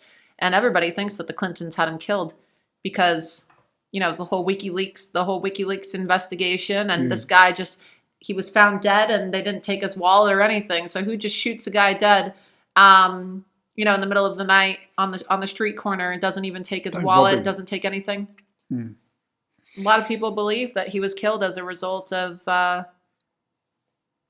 information about leaking them. information. Yeah, I mean it's a whole. I don't know. People have been sued over it. It's a whole conspiracy, but So many of those conspiracies end up being true. But yeah, as you As we've said, seen. right, a lot of these conspiracies end up being true. So it's a lot, and that's when everybody started to be like the whole conversation around the Clinton body count and the Clinton crime family became, a big mainstream story. Is when this guy Seth Rich was found dead. So, very sad situation. But this is what's happening in our country, and these people, after I confronted Hillary, I followed her throughout all of her different book signings. Right? Did so, you? Yeah. You went to all of them. Went to And all of did you them. do this independently? Yeah. Okay. So I traveled around and then eventually I was able to get other people to do it too. And so InfoWars picked it up and then we were encouraging people okay, we'll give you $500 if you go to Hillary Clinton's book signing and you go confront her and ask her questions. So throughout her entire book tour, she was just, must have spread. ruthlessly confronted, and we did it to Bill Clinton too during his book signing as well. I got Chelsea Clinton. I ambushed the daughter, Hillary, and her husband at their book signings. All 3 of them. I got the entire family. This is what I mean about the tenacity, a dog with a bone. You're not letting it slide on anything. I asked Chelsea, she wrote a child's book called She Persisted about women who persisted even though they were told to be quiet or to be silent. And, Juanita Broderick, who's a friend of mine, she's one of the women Book could have been about you. Could have been about me. So I showed up to Chelsea's book signing. And, Juanita Broderick is one of Bill Clinton's rape victims because, during the presidential election, too, if you recall, Donald Trump invited all of Bill Clinton's rape accusers to the debate. I do remember, yeah. And legendary move. yeah, I mean, just totally ballsy. And Juanita's a wonderful person, a friend of mine. And I remember I said, oh, wow, women who have persisted despite being silenced, kind of like Juanita Broderick. So I said, I'm going to go to Chelsea's book signing and I'm going to ask her about whether she could sign the book for a woman who persisted after being raped by Bill Clinton. So I asked her on video, I said, can you sign this book for my friend Juanita, a woman who's been silenced but persisted otherwise even after being raped by your father, Bill Clinton? Yeah, I definitely get why they've wanted you silenced. Yeah. Well, you see, I tell these stories because like people think, oh, it's just like the Islam stuff, and all they try to minimize me and they try to say is, oh, she's anti-Muslim, she's Islamophobic. But I have done serious damage to some of the most powerful people in our country, like Hillary Clinton, Bill Clinton, Chelsea Clinton, the former FBI director. Okay, I talk to me about the former FBI director. So you had James Comey, who pretty much orchestrated Crossfire Hurricane, that investigation into Donald Trump that initiated the coup against his presidency. Was this the entire Russia collusion hoax, which was done with the MI5 Steele? Christopher Steele. Yes, exactly. Lied, created it for them. Lied, forged the information in order to get the FISA warrant. Yes. So Comey was in charge of it, and Comey was the FBI director, and then he decided to write a book because all these asshole politicians, right? That's what they do. They write their books, they commit their crimes, and then they go talk about it. Just unbelievable, right? Yep. So we had a book tour 5 years ago. I've done it twice. I did it a couple weeks ago, too, at a second book tour because he wrote another book. Thought he got off the first time. Mate. God, what happened when you confronted him? So at the same Barnes & Noble that I got Hillary Clinton at, eventually, you run out of hairstyles because you got banned from Barnes & Noble as a blonde, and then you got to be a brunette, and then you got to be, you have black hair, and it's like, shit, I ran out of hair colors, so can't go back anymore. Got to find another location. But I confronted him at his book signing, and he had a book called A Higher Loyalty, and it was supposed to be about ethical leadership. And this has all been proven. And this, just so people, this has all been proven now. It was all lies. Right. And now the John Durham report has come out, right? And it's like, what the fuck does the former FBI director know about ethical leadership? It's a joke. It's a joke. And I thought, is the media going to go and confront him about this joke of a book called A Higher Loyalty, Ethical Leadership? No. So I'm going to have to do it, right? Because nobody in the media is going to go ask the FBI director how he thinks that after staging a coup against the sitting United States president and briefing the president on this salacious dossier that was all made up with lies about, Donald Trump like pissing on Russian hookers. I mean, some of the stuff that was in this dossier was like... They had camera footage tied to British intelligence. Which come from British intelligence, yeah. And as part of the book tour the second time around, Comey actually had a part of his book tour in the UK. Just unbelievable what they get away with. I was looking for Steele. You know what? Because exactly what you were talking. I wanted to confront Steele in the UK. You created these lies. You were part of this. Part of this. You were part of it. Yeah. So I stood up and I said, how is it ethical leadership to stage a coup against a sitting president? He was supposed to do a Q&A. These people, they say we're going to do Q&A, but scripted questions. And when I realized when I got there that they were going to have pre-written questions, I stood up before he could even begin his Q&A, and I started shouting at him, right? So I got thrown out. And then after that, he targeted me. I found myself put in the FBI database, the NICS database, the National Instant Criminal Background Check System, after I confronted the former FBI director. And I had my gun rights taken away from me. So the FBI put me on a gun list, and they stripped my ability to own a gun. And they didn't tell me. So imagine if my home would have been raided like James O'Keefe and these other people who have had their home raided by the feds. Okay? You'd get prosecuted. I'd be prosecuted for illegally having a gun because I had a gun. How did you find out? So during my congressional campaign, I ran for Congress.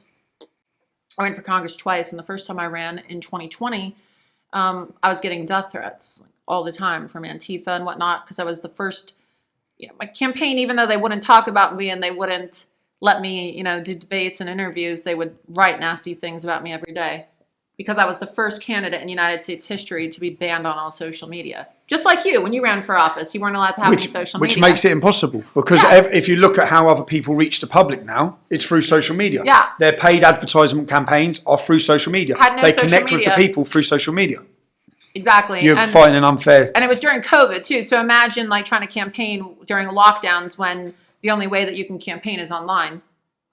And you remember I won because you sent me the video. Yeah. Remember, I even won despite all of the adversity. Okay, so I had a 7-way primary, and everybody on the left and the right said, oh, Laura Loomer is never going to win. She's a joke. She's running to get her Twitter account back. Because after I got banned everywhere, I said, oh my God, if this can happen to me, it can happen to anybody. So I filed to run for Congress. And, I ended up winning my primary and started getting death threats. So I thought I need to get a concealed carry. Because in the US, you can have a gun, right? But to carry it, you have to have a concealed carry, or you have to live in a state with constitutional carry. And at the time, Florida didn't have constitutional carry. So when I applied for the permit, it came back denied. And I was like, why the hell would it be denied? I don't have any. They say that you have to have domestic violence charges, you have to have a felony, or you have to have a court hearing where a judge deems you mentally unfit to be able to have a weapon. None of that's ever happened to me. So you're about to stand for election, and then you find out, and you're receiving death threats, and at that point you have your gun rights taken away. Yeah, because I'm a single woman, I was living by myself, and my car was vandalized at my home. And then there was this And vandalised how? Somebody egged it. Targeted. Egged it. But targeted because it's your car. Yes. Yeah, okay. So they egged it. Okay. They came to my place and they threw eggs all over my car. Okay. And that destroys your car. Luckily, I caught it on time before it could dry. But if you have eggs dry on your car, it destroys your paint. Yeah. So, and then there was this video, this guy that was harassing me and stalking me, and did a background check onto him and found out that he was a sexual predator, and he had been arrested in New York for sexually assaulting a woman, and he was filming videos outside my place, waiting for me at night. And I was like, okay, I'm going to have to go live elsewhere while I'm running for Congress. I couldn't even live in my place. I had to live in the campaign house that I rented for my campaign staff. Talk to me about that, though. You've got a man who's a sexual predator waiting outside your house. So there was a sexual predator. So when my car got vandalized, right, there was this video that was circulating then on Facebook, and I didn't have Facebook, and other people had sent it. And there was this guy that, had I guess he had been involved. He had said he was involved in conservative politics, kind of very weird guy. And then people did a background check into him. We looked into him and found out that he had actually had some, sexual assault charges against him in the state of New York, right? And had been accused of, sexually assaulting women. And, it just freaked me out because I'm like, I get home really late at night, 2 o'clock in the morning. I have to go up this parking lot in this elevator by myself. And what if somebody gets into the building and they're just waiting for me? I need to have a gun. I need to be able to protect myself. I have a gun. I had a gun. I don't have a gun right now, but I had a gun, just a handgun, right, that I kept in the drawer next to my bed so that I could protect myself if somebody were to break in. And I thought, I need to have a gun that I actually carry. So I applied for the license, and it was denied. And I just couldn't believe it. I'm like, why is it denied? I think you made a mistake. And I reapplied. And then they wouldn't tell me why it was denied, and you have to fill out additional paperwork and appeal the process. And then when I appealed, they're like, oh, we can't give concealed carry permits to people that are in the NICS database. And I'm like, what the hell is the NICS database? And I look it up, and I ask my lawyer, National Instant Criminal Background Check System. It's exclusively controlled and operated by the FBI. It's like they put me in this database without telling me as a form of entrapment after I confronted James Comey.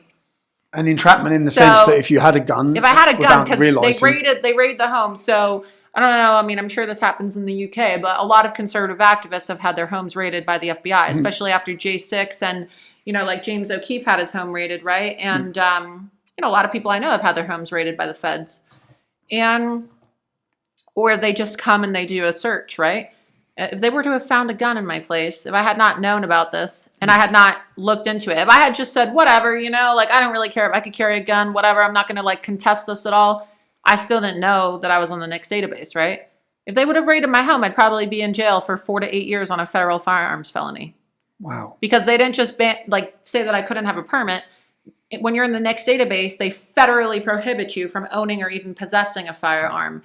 And nobody told me. And this is at a time when you're receiving death threats. People are outside your house. I was a candidate for Congress. I won my primary. And you're a candidate for Congress. I was running in Donald Trump's home district called Florida 21 in Palm Beach. Trump had endorsed me. He voted for me. Donald Trump voted for me. Go on, Donald Trump. And it's like, yeah, I know, right? Yeah, but that was worth standing. Donald Trump voted for me. He voted for me in the primary, and he voted for me in the general. I love that. And I remember when he voted.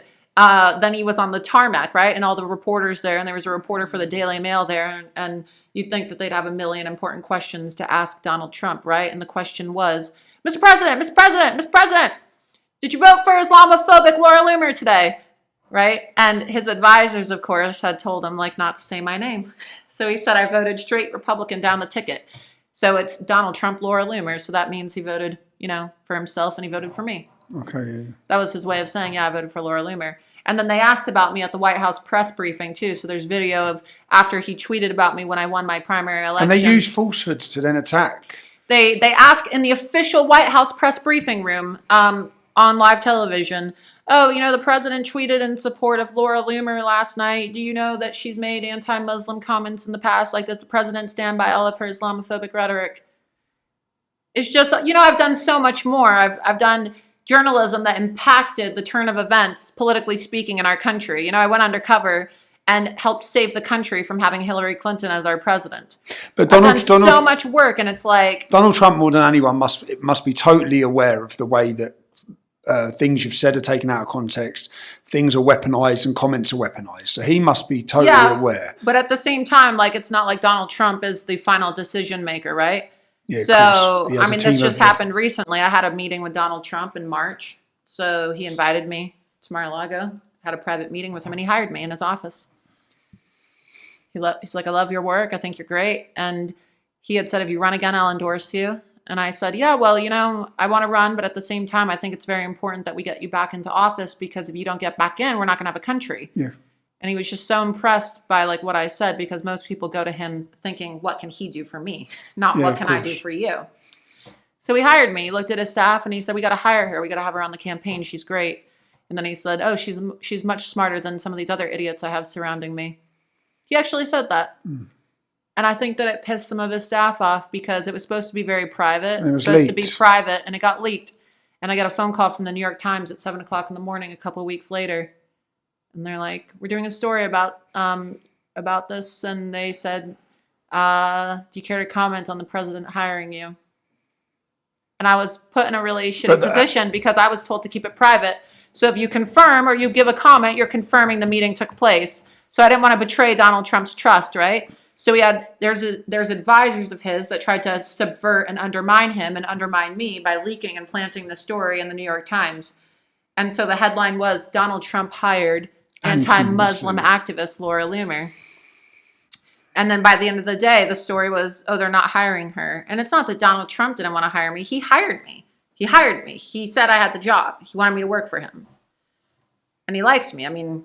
He just sent me notes the other day, right? I get notes from President Trump all the time. Like, your investigative journalism is great, right? But it is great. It is great. And you go where others won't go. He loves my videos. He reposts my stuff. He likes me a lot. But just because he likes you doesn't mean, I know it sounds crazy, like, oh, how does the president of the United States not have the final say? Like, there are so many advisors and people whispering in his ear that this looks who bad. knows what this doesn't look good. Oh, this isn't good. We can't have her on the campaign, right? Because he's got so many accusations already against himself that this could then back up those if they use the way you're tarnished. And there's nothing even wrong with me. Everything that I've said is what President Trump has said. He literally campaigned in 2015 and 16 on the fact that Islam hates us. He did an interview with the news and he said Islam hates us. That's a direct quote from Donald Trump. So. And it's not even like all of my work focuses on Islam. Like, at a period of time, I was investigating, I focus on United States politics, right? That's what I do. I report on U.S. political affairs. And I just happened to be doing a series in 2018 on jihadist candidates running for office, because 2018 was the year that the most Muslims were running for federal office in United States history. And a lot of them had open associations with terrorist organizations. So for the rest of my life, I'm going to be deprived of an opportunity? And I thought to myself, wow, that's the ultimate vindication from being canceled, is eventually getting hired by the president of the United States, right? And then they just take it away from me. So it doesn't matter how much you vindicate yourself or how much you're right, or the opportunities that you have. People wouldn't even believe the people that I've had conversations with. I've had meetings with President Trump, conversations with Elon Musk. Never talked about my conversations with Elon Musk, but things that I have, interactions that I've had with people, conversations that I've had with people. And, people like to say, oh, she's crazy, nobody takes her seriously. They'd be shocked if they went through my phone and saw who I've had communications with. Do you know, while on President Trump, the Donald Trump ban that he was instigating when he was running for office on the countries that he wanted banned from entering the United States? Yeah. If Great Britain, travel ban. If Great Britain would have had that travel ban, then the Ariana Grande concert would never have been attacked. because he would never Yeah. been able to travel to Libya to receive his bomb training. Right. Exactly. So, you know, We've been a safer nation he saved for it. he saved a lot of people through his travel ban, and that's what they did, right? The same people that went after Donald Trump and accused him of being the same Islamic organizations that went after Donald Trump. And they tried to get him banned from Twitter too. There was an entire campaign saying that he was like inciting violence against the Muslim community. It's ridiculous. And they said that his travel ban was Islamophobic. The same people that have gone after Trump have gone after me, right? So it's like What chance do we I have? think their What chance do we have worst nightmare. What chance do we have though when he was he's a billionaire and the leader and he was Exactly. the president of the United States and Right. they can do it to him. Exactly. Well, that was my entire point, is that they're going to ban him. And people said I was crazy when I ran for Congress. I'm like, you know, I have to run. And big tech, combating big tech tyranny was my number one platform issue on my campaign. And they're like, that's just so crazy. Like, you're running a campaign going after big tech. I'm like, yeah, it's the most important issue. You're going to see they're going to influence our elections. Because if they're going to silence you and they're going to steal your election, what does it matter what you think about immigration or abortion or gun control policy or anything like that? Because if your leaders are selected and your elections are stolen due to big tech censorship, nothing else matters. Do you think Donald Trump done enough in his presidency? Do you think On a lot of things, but the thing that I'm most critical of President Trump for doing, and you know, I'm open about it in my book, and I'd say it to his face too, is he didn't really do enough to combat big tech censorship. He thought, look, I love President Donald Trump, but the fact of the matter is that, you know, he's a narcissist, and I don't think that's a bad thing. I think that you have to, if you're going to be the most powerful man in the world, you better be a narcissist, right? You better love yourself and think you're the best thing ever if you're going to be leading the free world, or the supposed free world, because we don't really live in a free country, let's be honest. So I think it's a good thing that Donald Trump has a narcissistic personality. You want your president to have a narcissistic personality. But with being a narcissist, right, it's a double-edged sword, because while you carry yourself well and you are intimidating to other world leaders and people are intimidated by you, you also sometimes think that you're so powerful that nobody's ever going to stop you, right? Like, oh, I'm the most popular Twitter user, so they're never going to ban me. And that's where he went wrong, is he really honestly thought that they would never take him off, and they did. Because they don't 2 care days about after January 6th, they deplatformed him while he was still the United States president before the transition of power. Yeah. So because he thought, right, that he was God's gift to Twitter, really, I mean, and let's be honest, he had like the most entertaining, the best Twitter account out of anybody, right? I loved it. I love it too. Rocket Man. I just love him. I just love it. But he thought, because of that they would never, because he's a businessman and he thinks from a business mindset. But they don't care about money or business. He thought, I bring them so much money because my tweets are, you know, always talked about, and people are on Twitter just to see my tweets. And it's true. Like, my father, for example, doesn't use social media, and he only created a Twitter account, right, to keep up with Donald Trump. So he was thinking from a business mindset of, oh, well, they're never going to ban me because I'm good for business. But they did. They had no problem shutting him down. They banned him from his banks. They banned him from the payment processors. They banned him from all the social media companies, and they said he couldn't come back on. And even now, he's still not back on all the different sites. No. Facebook is given, now it's a 2-year ban or something, isn't it? I don't know. Yeah, I mean, they said he could come back on, but it's... But come back on, but you'll have to self-censor, because we'll ban you. Exactly.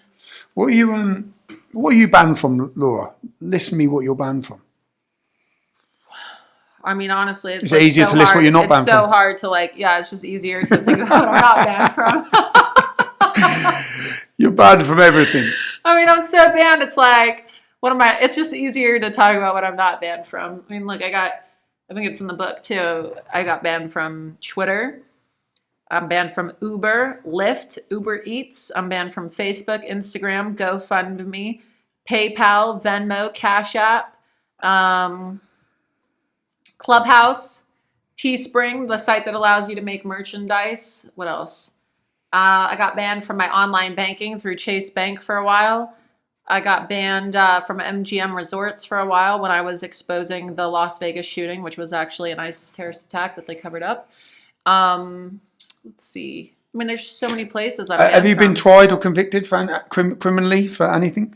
No, I mean, the only thing that I've been arrested and charged for was trespassing and disorderly conduct, but that's all been scrubbed because I I paid the fine and I did the community service. So you've got no criminal for hate or racism or anything like that? No, because in the UK, you guys have laws on that because you don't have free speech. Yeah. You guys have actual hate laws, But in the United States, we're supposed to have free speech. There's no such thing as such thing as hate speech, even though they like to say it's hate speech. They said, do you have incitement to hatred laws? No. If you're inciting violence? No, we have hate crime laws. So incitement is not protected, of course. That's where they draw the line with free speech, is when you incite violence. But that's what I mean attempt. That's an intent or a threat. Like that's like either premeditation or like it's a crime, right? To actually make threats of violence against people to incite violence. What I mean is you're an American citizen. You've never been tried, convicted by a jury. No. And here you are, invisible, deleted, and banned from most facilities in the world. And not only that, but these companies also said it's okay to kill me while denying me the ability to protect myself. So in 2019, they banned me on Facebook and Instagram on Holocaust Remembrance Day of all days. I mean, these people are so fucked up, Tommy. They do it on holidays. They banned me the day before Thanksgiving on November 21st, 2018, when they banned me on Twitter. Then Facebook temporarily banned me the very next day on Thanksgiving for 30 days before they permanently banned me in May of 2019. And they banned me on Holocaust Remembrance Day. And why do I say that? Because they like to make it seem like I'm some kind of like Nazi white supremacist. That's what they said in their statement. But then that's what they said in their statement. They said that I was promoting white supremacy. And then they said that I was a dangerous individual. So they banned me, they banned Paul Joseph Watson, they banned Alex Jones, Gavin McGinnis, and of course they had to throw Louis Farrakhan in there, right, to make it seem like, like Nation of Islam, we're being fair. And have you seen who you're banned? So there's a discussion by a CEO of Facebook with a Danish journalist, and they're questioning him about me because I'm on the dangerous list as well. Yeah. And he named someone. He said, "Oh well, Tommy Robinson's on this level," and he named someone. So I thought, who's that? So I looked at who it was. It's a Serbian warlord who murdered 5,000 people in one day. So I'm sitting there thinking, what? You've got me on the level of a Serbian warlord who massacred 5,000 people in one day. That's the level you're on as well. That's the level I'm on too. And then I remember when this happened, I'm like, wait, what? Like dangerous individuals and terrorist organizations. What the hell is this? And it's actual like terrorist organizations. They call them human sex traffickers, mass murderers, serial killers, and actual terrorists. Right. A journalist that confront the wrong people. So they decided to ban like 5 of the most popular pro-Trump accounts on Facebook and Instagram, and mine was one of them. And then they said that I was on the level of a terrorist. And this was so outrageous. I remember when it happened, Trump actually tweeted about it, right? And then they had a social media summit on censorship at the White House. But then some of his advisors convinced them, oh, don't invite people like Gavin McGinnis and Laura Loomer and Alex Jones. Just invite all these people who weren't censored. Yeah, that's what keeps happening now. It's just like ridiculous. That's what's happening in my country. We're all talking about things that people have been censored and non-censorship, and all GB News is the free speech channel. Yeah, like that idiot Piers Morgan and his stupid show Uncensored. Like, when you censor us, you don't even know what censor's like, you asshole. Can't stand Piers Morgan. No, neither can I. No, I can't stand the hypocrisy in all of it by all of them. He's never had anybody who's actually censored on. If he's a real journalist and cares about press freedom like he does, and he's a proud Brit, why doesn't he have you on? I mean, really, we want to talk about uncensored. He won't have me on because I'll tear him a new arsehole. Yeah, he won't have me on either. Basically, that's why. It's just such a mockery to have your show be called Uncensored. Uncensored, like you're. No, but we have shows on GB News called Uncensored. They are we won't allow censorship. Yet we've got their presenters now one by one saying, "I've been banned from mentioning Tommy Robinson. I asked to have him and Katie Hopkins on my show. I've been told I'm not allowed." Total controlled media. Yeah, they are controlled. Totally controlled media. And so when they banned me, I decided to sue for defamation. Because it's like you have a multi-billion-dollar company, and Facebook owns WhatsApp too, and Instagram, and they have over 3 billion users. That's like over half of the world's population when you think about it. You've limited us. And so they've defamed me as a terrorist to over half the world's population. So I file a lawsuit against them for defaming me as a dangerous individual and classifying me as a terrorist, okay? And in the legal documents, they actually defended their ability. They said that Facebook had a First Amendment right to call me a terrorist and a dangerous individual. So you have a First Amendment right but to... but I don't. To defend myself. But check this out. It gets even worse. So you know what they did the day that I filed my lawsuit? Kid you not. You can see it. It was reported briefly, but nobody wanted to touch the story. Of course. I filed my lawsuit against Facebook for calling me a dangerous individual. And as retaliation against me, the day that I filed the lawsuit, they changed their terms of service and their dangerous individuals policy to say that it is legal and it is permissible and it is acceptable as part of Facebook's terms of service to, quote, incite high severity or lethal violence against individuals classified as dangerous organizations or individuals. Yeah, so they can say what they want about us. No, but they said that it was acceptable to literally incite violence that could lead to our death. And they had the word death in there too. They said, hi, it's okay. And I have the screenshot of this too. I'll send it to you. Is it still part of their terms? No, they changed it after we had exposed it. So the Okay. day that I filed this as a way to try to silence me, because I filed a $3 billion defamation lawsuit against them, they literally changed their terms of service to say that it's okay to murder me because they classified me as a dangerous individual. I remember Paul Joseph Watson posting about it too. He's like, so apparently it's okay to murder me and Laura Loomer now because we're on the dangerous individuals list. So you want. So, and it's ridiculous. Like, How much you know, if I were to make a threat against somebody, I could go to jail. So why is it that a multi-billion-dollar company, one of the most powerful companies in the world, gets to declare open season on a private citizen and say that they're a terrorist and ruin their life and ruin their reputation, and then I sue and then the courts say that I don't have grounds for suing? It's unbelievable. It's just Do you know what total they say to me about discrimination. grounds of suing? They've told me that because I already have a bad reputation.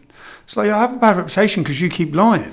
That's what they said too in this, and then the judge that the case was appointed to was a black man. Okay, so then they started in their appeal, or not their appeal, the response to our appeal when they said that that they wanted the case to be dismissed. They were like, oh well, Loomer, white supremacist. Like they kept on trying to say white supremacist to try to psychologically manipulate this black judge. It's like, white supremacist, I'm Jewish. It's just how do you be a Nazi white supremacist Yeah, let when me you're understand Jewish? that. What is if you let me because if you're being labelled a Nazi and a white supremacist, you're born a Jew, you're a proud Jew. Yes. Yeah, you're a supporter of Israel. Yeah. Where does the white supremacy come from them, their point of view?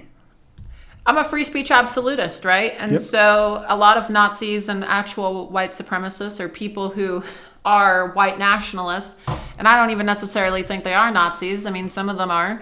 Do But- you separate white nationalism from Nazism? Yeah, I do, because white nationalism, as far as I'm concerned, is no different than Zionism, right? You could be a Zionist, and you can be. What does Zionism mean to you? You believe Israel has a right to exist. I'm Which a is what I mean. Zionist. I'm a Zionist. You're a Zionist, aren't you? Yep, let me read this. You're a Zionist, aren't you? I'm a Zionist. I'm a Zionist. Let me read this. I believe Israel has a right to exist. It's Jewish nationalism. And so I'm a Zionist, right?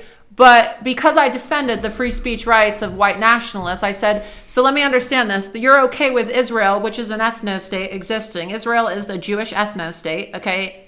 Judaism, being Jewish, is classified as a race now.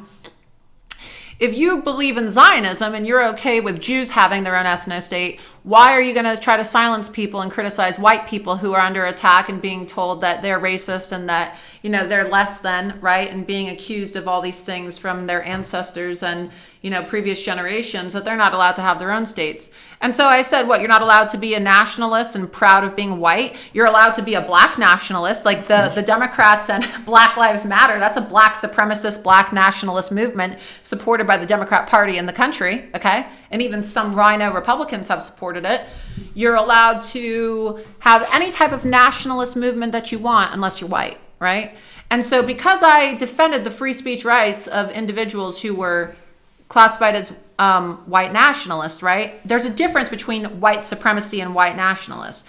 Everybody should be a nationalist. Everybody should be proud of where they come from, right? You're proud to be British, right? Yep. You want to protect. English. You want to. I'm English. You want to. You want to protect your sovereignty. You want to protect your what it means, right? To be a Brit. You want to protect the culture and the heritage, and you want your country to remain majority English, right? Which means what? Of course. White English males Of and course. women, right? Of course. You don't want it to be overrun by Islamic migrants and foreigners and people who don't even speak your English. Or any migrants. Speak because, English, any yeah, migrants. It should remain a majority. Right, but that's really, you know, English why, you know, but, you know, given the fact that Muhammad is now the number one name in the UK, right? I'm specifically saying Islamic migrants because that's really the mass migration that has affected the UK and so many other places in Europe.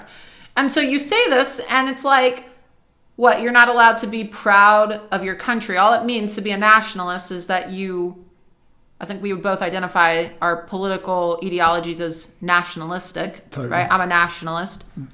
You're proud. You want to preserve your national sovereignty, and then you just put the color of your skin in front of that, and it's there's like a meltdown. There's a meltdown. And so I explain this, and they go absolutely ballistic. And because I'm fair, and because I say, oh, well, if Jews are allowed to be Zionists, and that's essentially Jewish nationalism and an ethno-state, why are we going to be so hard on others? They like me because I have advocated for their free speech rights. And so a lot of people who would otherwise be classified as anti-Semites in the media, or people that are labeled as white supremacists or neo-Nazis by the media, they like me, even though I'm Jewish. And sometimes you'll hear them say, like, the only Jew I like is Laura Loomer. I got this. Why is Laura Loomer flying to Spain to interview the Zionist Tommy Robinson, who works for Israel? So I'm fucking hell. Works for Israel. I find it insane, but the argument comes here from some genuine white supremacists and Nazis that label it me, that say because I say I believe in a homeland for Jewish people. If the Muslims have got 52 homelands, why can't the Jews have one? I believe in the only democracy in the Middle East. Yeah, and how many believe times, they like to say that Israel doesn't belong to the Jews. Well, how many times is Jerusalem in the Quran? Yeah. How many times? It's not. What do you say? What about Nick? Talk to me about, because I haven't looked into Nick Fuentes that much. I've watched him recently. He's a very good orator, a very skilled orator. I know. What's your opinion of him? I like Nick. Yep. Yeah, we get along. What about his recent What about his recent video? Which one? The recent one. I've only seen snippets where I've seen people going mad saying he was addressing 5,000 people, and he was talking about verses from, which I believe is the Old Testament even. Oh, where he's reading that from the Talmud and whatnot. Yeah, his conference in West Palm Beach. Look, I like to say this. I like to say I don't agree with Nick on everything, and I've been very open about this and very public about it as well. I'm Jewish, okay? Nick is not, and he makes inflammatory comments about Israel and Jews sometimes. That's his right to do that. That's your right in the United States of America. Okay, we already went over this in the Skokie case where you had not actual Nazis, okay, retain a Jewish lawyer who defended them in their case so that they could have their neo-Nazi marches. And it's already been established as law in this country that even Nazis are entitled. And I'm not calling Nick a Nazi, right? I'm not saying that he's a Nazi. But I will fight for his right for free speech. Which is great. And he has been put on the no-fly list, okay? He has been targeted by the feds as well. He has been silenced and banned everywhere just like I am. And there's not many people that can relate to that. And until he actually picks up a gun and kills somebody or incites violence, right? There's no justification for what they're doing to this young guy in his 20s simply because he says things that they think are anti-Semitic. And if I, as a Jewish woman and free speech absolutist, can stand up for his right to free speech, right? Why is it so hard for other people to do the same? You don't have to agree with everything that somebody says. I don't agree with everything that he says. I do not. What do you but think? I will. But I think it's wrong what has happened to people like him, people like me, people like you. Yay. And yeah. What's your view? What's your views? I want to go back onto this, but what's your views on the meeting that was held with Ye and Nick Fuentes went to the meeting with Donald Trump? So there was a lot. Was it a trap? Was that a trap? Yeah, but it was a trap. So, but it wasn't a trap by Nick. So what happened was Nick had really wanted to meet Ye, right? And at the time, right, a lot of people don't know the backstory on this. I had why would Nick want to meet Ye? Because he idolized Ye. Okay. He loved his music, and he always wanted to meet Ye. I don't know. He just had some fixation with Ye. So he wanted to meet him. And Milo, okay, he who shall not be spoken of, total, degenerate.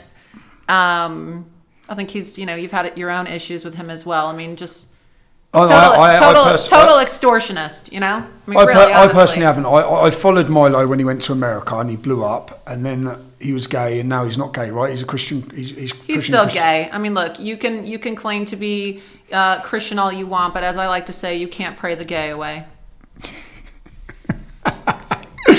I like that one. You can't. So the meeting was set up. I mean, it's like 1 minute he's gay, 1 minute he's straight, 1 minute he's Jewish, then he's not Jewish. Oh, then he says he's only Jewish so that he can get money Milo's from Jewish. rich. Well, that's what he said, right? His whole shtick was, I'm a anti-Islamic homosexual blonde Jewish man, and then it's like, oh no, he says, I just made up the fact that I was Jewish so that I could get donations from Jews, and now he's like, some Christian nationalist who's like, prayed the gay away. Please give me a break. I mean, you don't go from talking about like sucking your boyfriend. People say I'm Jewish. You don't go from talking about like, sucking off your black husband and swallowing his cum to being like, oh, by the way, like I'm straight, I've repented. He's still gay. Everybody knows he still is with his black husband. And anyway, I don't want to make this about him. No, he's come out now and said. Long story short, he was able to get Ye's number, from somebody, and kind of like swindled his way into Ye's operation.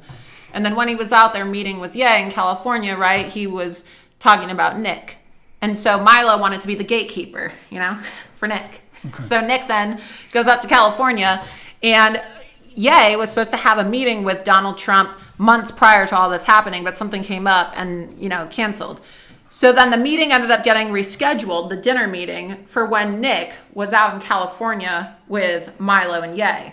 So then what ended up happening is Ye, without telling Trump, was like, okay, I'm going to this dinner, right? But then Nick was with him, and he said, you're just going to come with me. That's a very naughty move on Ye's part. Yeah, it's not appropriate, but it's disrespectful. It is disrespectful, but at the same time, Milo was the one that was like pushing for this, right? And Milo wanted to get back at Trump. Milo wanted to get back at Trump because he doesn't like Trump. He thinks that Trump should be taken down, and has publicly said that Trump deserves to be destroyed. Right? He said that publicly. For what reason does he say that? Do you know? I don't know. Okay. I just think that.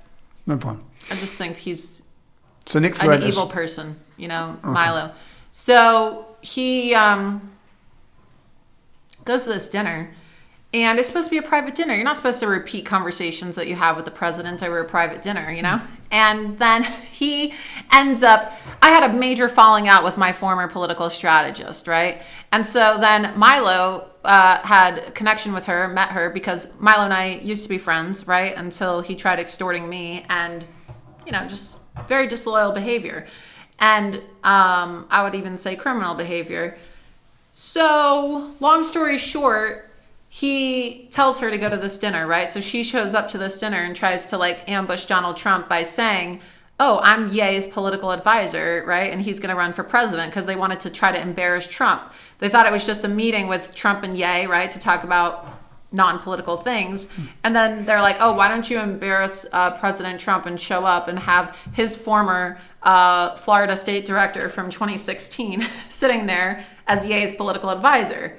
And then they leaked the information. Milo did, not Nick. Milo leaked the information about the dinner too. Nobody even knew that Nick was going to be there. Nick had not told anybody about it, right? It was supposed to be totally private. And then Milo and Karen were the ones that leaked it to the media, and they even told the media that they did it on purpose to get back at Donald Trump and to make his life miserable. So, Nick had always been a supporter of President Trump's, and he's recently endorsed him again, and he has a right to, free speech just like every other American citizen. But that was a setup, right? That was a setup orchestrated by Milo when I saw it, I knew it was and Marjorie Taylor Greene, the congresswoman from Georgia, who at the time had Milo on her payroll. So Milo was her intern and had received payment for from her staff. And the same day of the dinner with Ye, Marjorie Taylor Greene used her campaign funds, and her campaign manager purchased the domain Ye24. Marjorie Taylor did. Marjorie Taylor Greene did, who pretends to be like a President Trump ally. So on the day of the same dinner at Mar-a-Lago, her campaign funds were used to purchase the Ye24 domain, Ye24.com. It was purchased with her funds by her campaign manager, Isaiah Wharton, and then it was transferred over to Milo's name. So it was a total setup. Yeah. They did this on purpose because then you have Kevin McCarthy and all these Republicans criticizing Donald Trump, saying, oh, Donald Trump had dinner with a white supremacist. And it's like, they used it as a way to say, okay, Donald Trump shouldn't be president anymore. Like, we need to have another alternative. And then they transferred a lot of those like Jewish donors over to, supporting Ron DeSantis. So it was a total setup, because even Kevin McCarthy used it to attack Donald Trump. And who's Kevin McCarthy's new best friend, right? Marjorie Taylor Greene. Total inside job. And then when you talk about large Jewish donors, if I can ask you the Jewish question, because this is what Nick Fuentes would be pushing, and there clearly are some Jews who are at the top who are working against, I'd say, the United States or the interests of the country. But I don't think he helped the situation by saying Jews. I don't think Nick Fuentes helps the situation. And that's what I said. I don't agree with everything that they've said, but I do believe in their right to free speech. I don't think that you should have your contracts with Adidas or your bank account shut down and your funds frozen. I don't think that you should be put on a national watch list and be deemed as a terrorist like I have, right? Simply because of what you say, whether it's about Islam, whether it's about Jews, whether it's about whatever, right? It's just ridiculous that that's happening in our country. So people tend to say, oh, well, Laura defended this person, so she subscribes to all their views. No, I'm a free speech absolutist, so I can defend their right to free speech without agreeing with everything. Yeah. But I do think there's an element too, I'm not saying that Jews control everything, but if you look at the power structure in the United States, and you do look at a lot of these organizations that are working with big tech, like the ADL, for example, right? Did you read I done an in-depth thing on. They call themselves a Jewish organization, and they say that they're the leading Jewish civil rights organization in the country. And it's like, all you do is defame other people, right? All you do is work with big tech to silence people, and they've even come after me, right? So then you look at some of these, other individuals like George Soros, who happen to be Jewish, or powerful left-wing Jewish individuals like Mark Zuckerberg. And there is an element of truth to this. I mean, for 2% of the world's population, there is a disproportionate amount of power within the Jewish community. Probably because Jews are so smart, and Ashkenazi Jews have the highest IQ. When you look at IQ science, you'll see that Ashkenazi Jews rate at the highest level. They have the highest IQ out of any group of people in the entire world. And so obviously you're going to have Jews in positions of power and wealth because, Jews have super high IQs. And they don't have broken families, and they keep it. Well, I guess I'm the exception, right? Yeah. I'm the exception, not the rule. Yeah. But that's kind of like where I think people have this misconception. So I think you should be able to point out whether somebody's Jewish or not, or the fact that, oh, wow, a lot of these media executives happen to be Jewish, or a lot of these banking executives happen to be Jewish. But this idea that you're immune to anything if you're simply Jewish is not true, because where's my Jewish privilege? I'm the most banned woman in the world, and yet I've been canceled, and some of the people that have worked hardest to make my life a living hell are Jews at the ADL and people like Mark Zuckerberg, who happens to be Jewish himself, right? And the Jewish community has totally disavowed me. A lot of these right-wing Jews, they would behind the scenes, we want to help fund, right? We want to fund this investigation into Ilhan Omar, but we can't have our fingerprints on it, right? Yeah. So it's like, you're going to throw me under the bus when I get banned, and you're not going to help me, and you're not going to help me with my legal fees now that I've been totally screwed by the justice system in America, and I have hundreds of thousands of dollars of fines against me.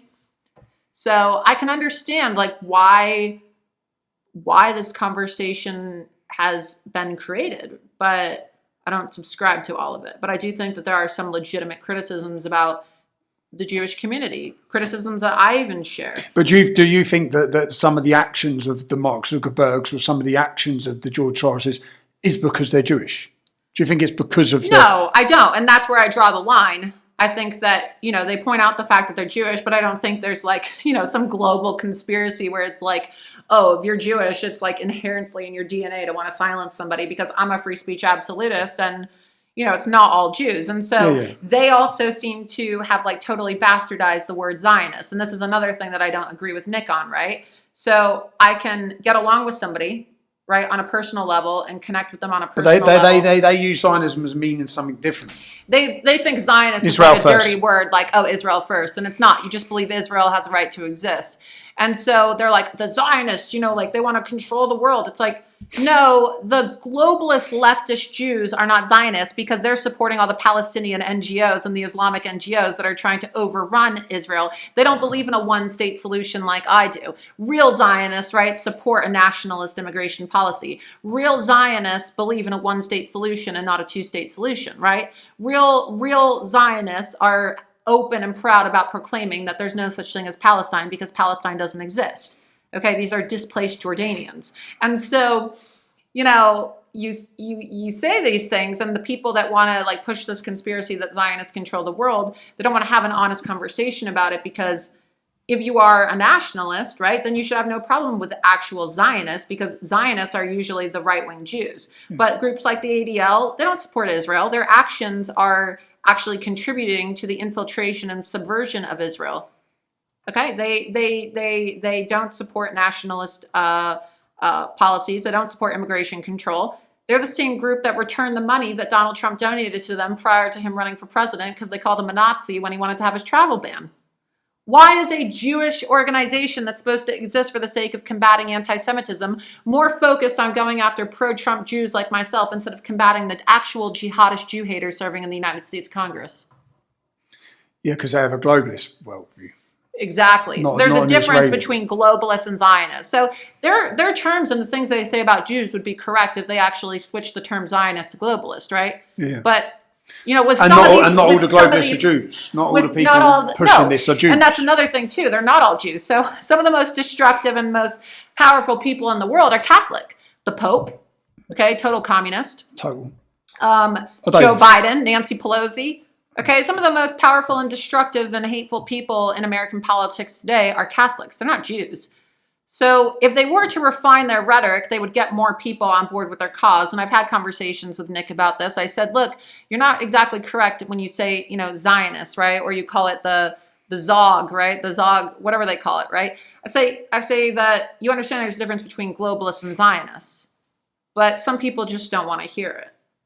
But I get a lot of shit, and people criticize me for defending certain people, but it's a hill I'm willing to die on. I don't think that anybody should be silenced because of their views, even if because even if they have those views, then they're better off out in the light, and people can debate them and win the debate on those issues. Even if somebody is like openly calling for me to be shoved in a gas chamber, I don't care, because it's like I'd rather have those viewpoints out in public for people to see them and to debate them than to silence people, because when you censor and when you silence, you actually create more extremism. So if their whole point of silencing people and censoring people is to counter extremism, or extremists like they call us, they're actually creating more of those views. Well, I don't think there is to counter it, because real extremists still have their platforms. Well, that's my point. And they've maintained them the whole way through. But that's my point, though. It's they're not actually focused on combating extremism, because the actual extremists and the actual terrorists and hate groups are still platforms. It's mainstream voices, people that can reach mainstream voices. Exactly. That can unite people on a mainstream banner.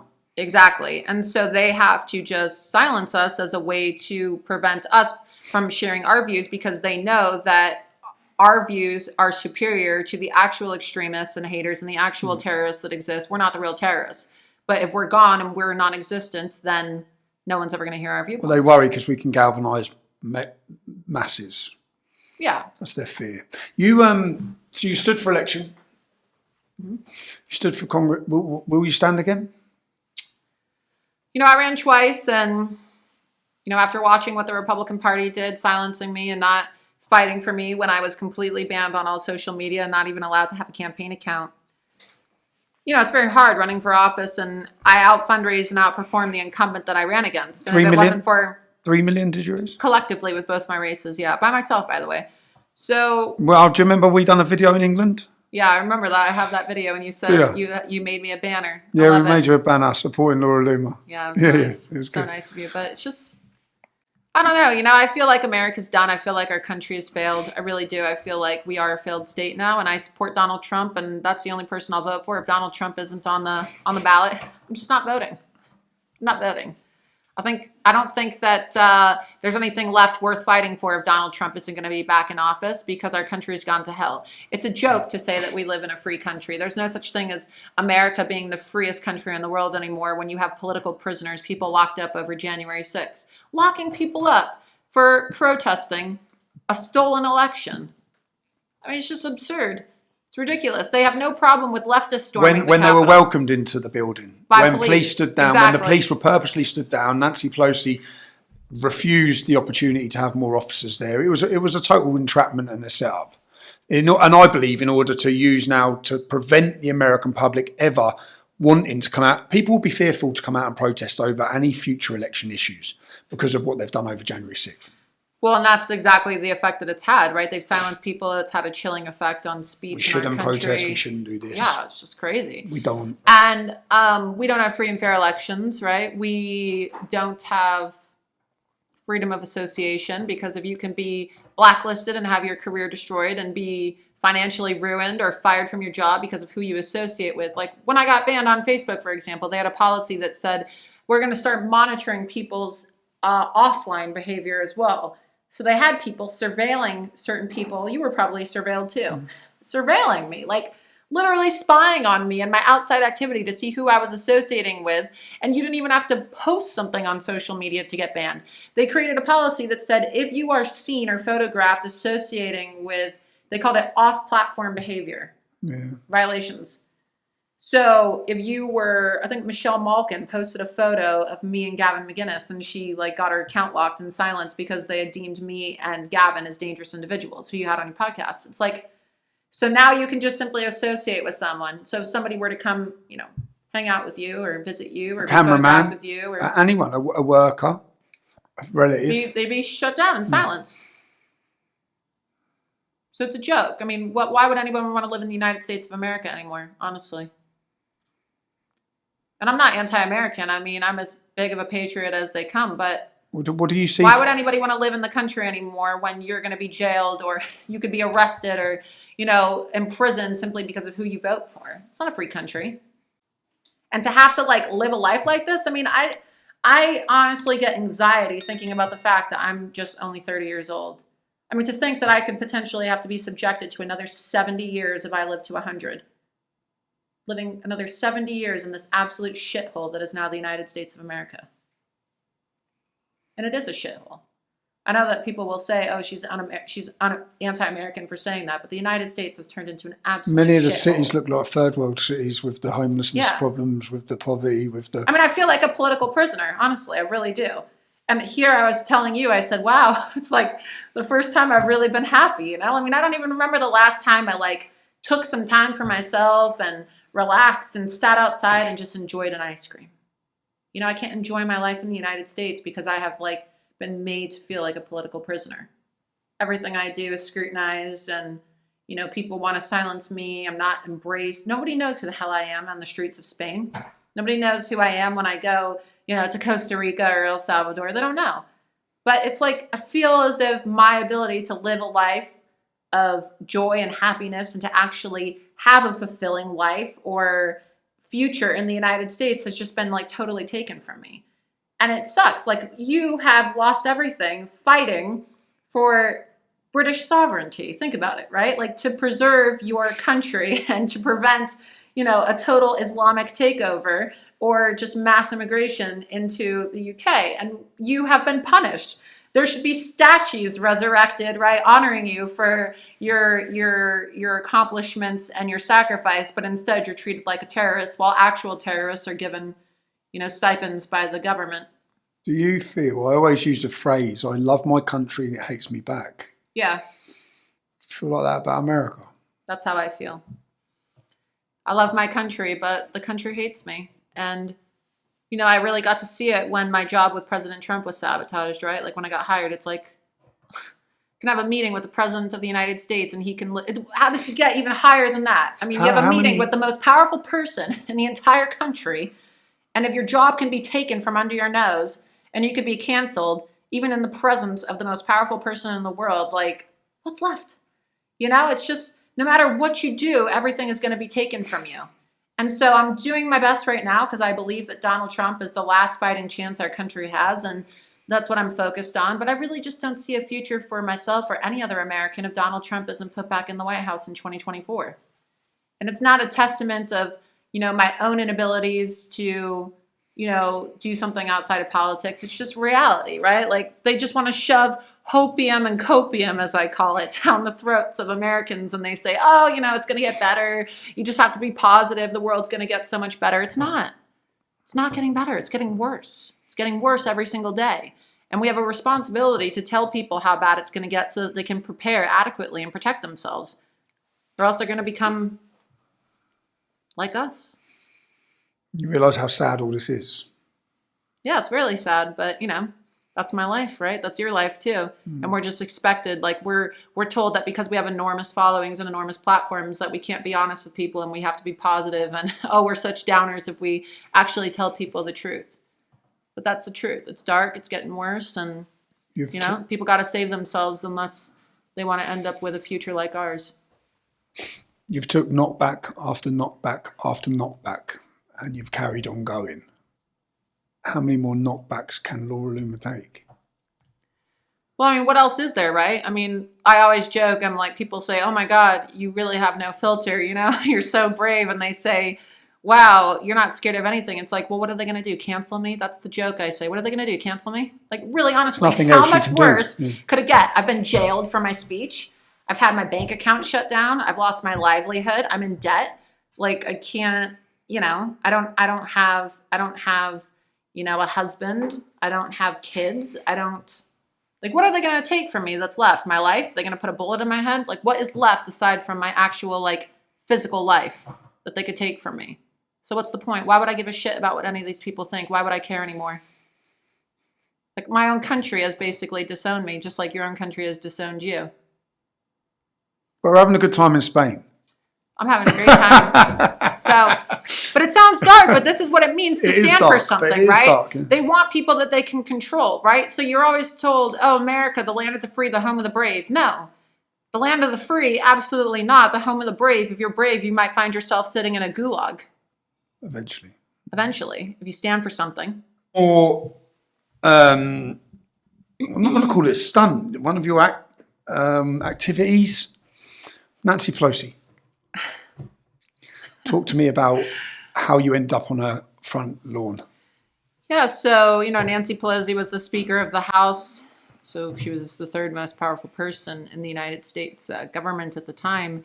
And we have an immigration crisis just like you have in the UK. Our border is wide open right now. And during the Trump administration, at the time when I did this, President Trump was trying to secure a few $1 billion of the budget for a wall.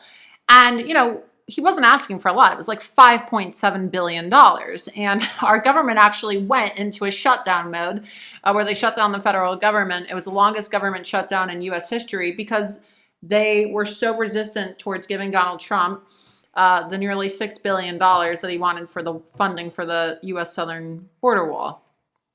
Mind you, they don't even bat an eye when it's like, okay, we're going to sign off on another $200 billion. They've spent about $200 billion to Ukraine right now. Well, I knew it was over 100 billion, so that's what I was going to... Yeah. It's like 200 billion now with all the money that they've sent. And then a few weeks ago, they're like, oh, we had an internal accounting error at the Pentagon, and it looks like an extra $6 billion was sent. An accounting error of $6 billion, really. It's like unbelievable. And there's no trace for where the money goes. In the UK. No, they don't give us any accounting for it, and there needs to be, in my opinion, an itemized list. Like the way this whole thing was approached, right, about them sending aid to Ukraine, which I'm, inherently opposed for. I think that personally, I think Zelensky's a Nazi. I think that this whole idea that we are fighting for Ukrainian sovereignty and that Putin is some kind of dictator. I just don't buy it, honestly. Explain you're Jewish. Explain the comment that Zelensky's a Nazi. What do you mean? Well, when Putin came out and said that, they had the invasion and that they were combating Nazification, right? People said, oh, how can he say that when Zelensky is Jewish? Well, it's easy, right? It's an easy cope for everybody in the media who is pro-war and is trying to get people on board with the Ukraine war and trying to push for Ukraine to join NATO at the expense of perhaps nuclear war with the rest of the world, right? World War III we're talking about, by just saying, oh, he's Jewish. And it's like, really, how's he Jewish?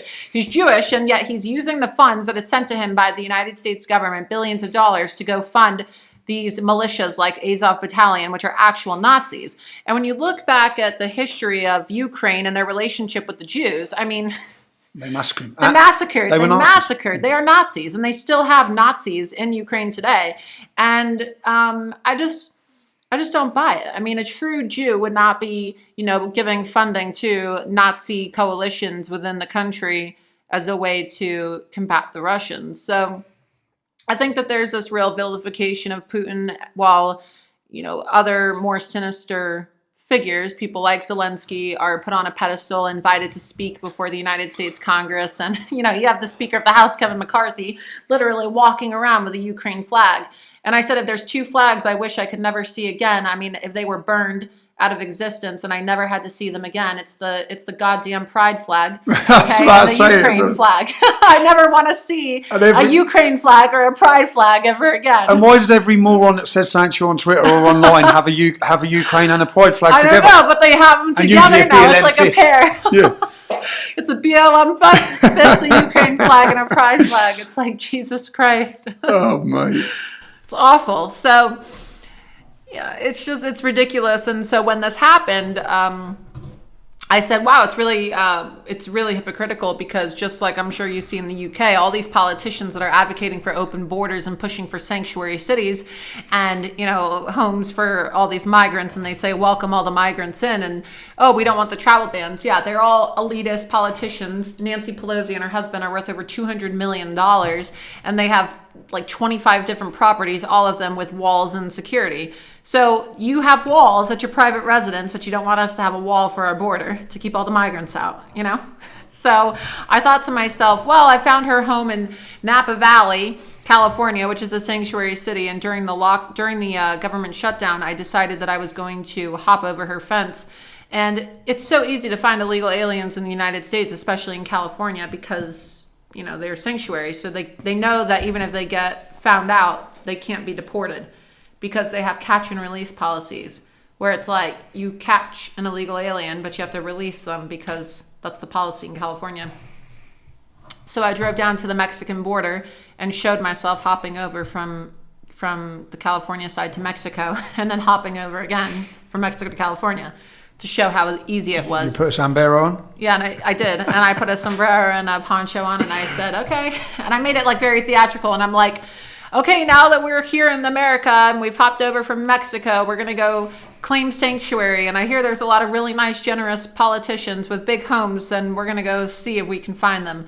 So then I go to San Francisco and Sacramento and Napa Valley.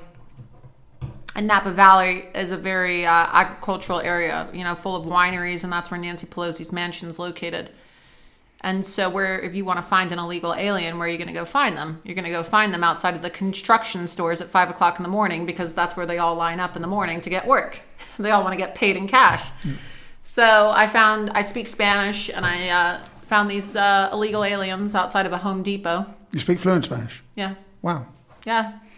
So I've been getting along well in Spain, right? Because I can speak Spanish, but my grammar is not perfect, but I get along pretty well. And every time I am in a country, where did you learn Spanish? Well, in Arizona, in boarding school. Oh, okay. Yeah, so you're right next to the border. And then I live in Florida, which is now, you go to Miami, like in college where I did, it's practically English as a second language there. Okay. To which nationalities? You have a lot of Cubans, Venezuelans, Colombians. Just Miami is a very multicultural Hispanic city now. Okay. So everyone pretty much speaks Spanish down there. So I met these illegals, and I told them point blank in Spanish. I was like, listen, we're filming a documentary. I'll give you guys cash. So can you come? $50 an hour. And I said, we're going to go film a documentary. Where are we going to go? I said, well, I just need you to come with me. We're going to go to a politician's house, and we're going to film a documentary. I was very honest with them. Yeah. When the reports came out about this, like they Like said, you oh, Laura used them. Loomer is evil. She used these illegal Oh, they'd have been aliens over the and- moon. They'd have been like, yeah, sound. Go on. Yeah, so what are you going to do? You're going to go get paid $5 an hour slave labor wage for cleaning some rich lady's garden or picking up her dog shit for $5 an hour, or are you going to come with me and go hop over Nancy Pelosi's lawn and pitch a tent for $50 an hour, right? So they came with me, and You give them $50 per hour, so then they'd sit on the lawn for longer because they're getting paid per hour. Well, I didn't know how long it was going to be or how this was going to go down, Yeah. So because I just had this crazy idea one day and I was like, okay, Great idea. we're going to go do it. So I buy a tent, and I had photographs of Americans, high-profile cases of Americans who had been murdered by illegal aliens, and I had the photos laminated, and I bought zip ties. And so I had the illegals, I filmed it, right? I live streamed it because at the time I had been banned on Twitter. So I had InfoWars, I had them pick up the stream, right? That was being streamed on the phone. And it became the #1 trend on Twitter. I hopped over Nancy Pelosi's wall to prove a point with the illegal aliens and filmed ourselves like pitching a tent on her lawn, and then hung the photos with the zip ties. I had the illegals hang the zip ties of the people who had been killed. And then I spray painted in red letters with red spray paint the word immorality, because she gave a press conference and said that Donald Trump's wall would be an immorality because it's not who we are as a country. And so, it's like we're having a fiesta at the Speaker of the House's lawn. And I said, hey, everybody, Laura Loomer here. As you know, I'm the most banned woman in the world, and I have nowhere to go, so I need sanctuary. And I was told that Nancy Pelosi supports sanctuary and everybody's welcome here. So we pitched a tent, and the cops showed up. And it was just the funniest shit in the world because Nancy Pelosi's on the line with the cops, and there's nothing they can do, and they start asking for the ID, and of course they're illegal aliens, so they don't have ID, and the whole thing is being streamed. And even though I'm banned on Twitter, it became the #1 trend on Twitter. Yeah, it became the #1 trend. So, there's multiple times I've trended #1. When I handcuffed myself to Twitter after they banned me, putting illegals on Pelosi's lawn, and it was just so funny because they said it was illegal and that it was racist to ask illegal aliens for ID. So, of course, I'm just, playing with the cops, right? Yeah, and yeah. they asked for the ID for the illegals. I'm like, what's ID? I thought that was racist here in California.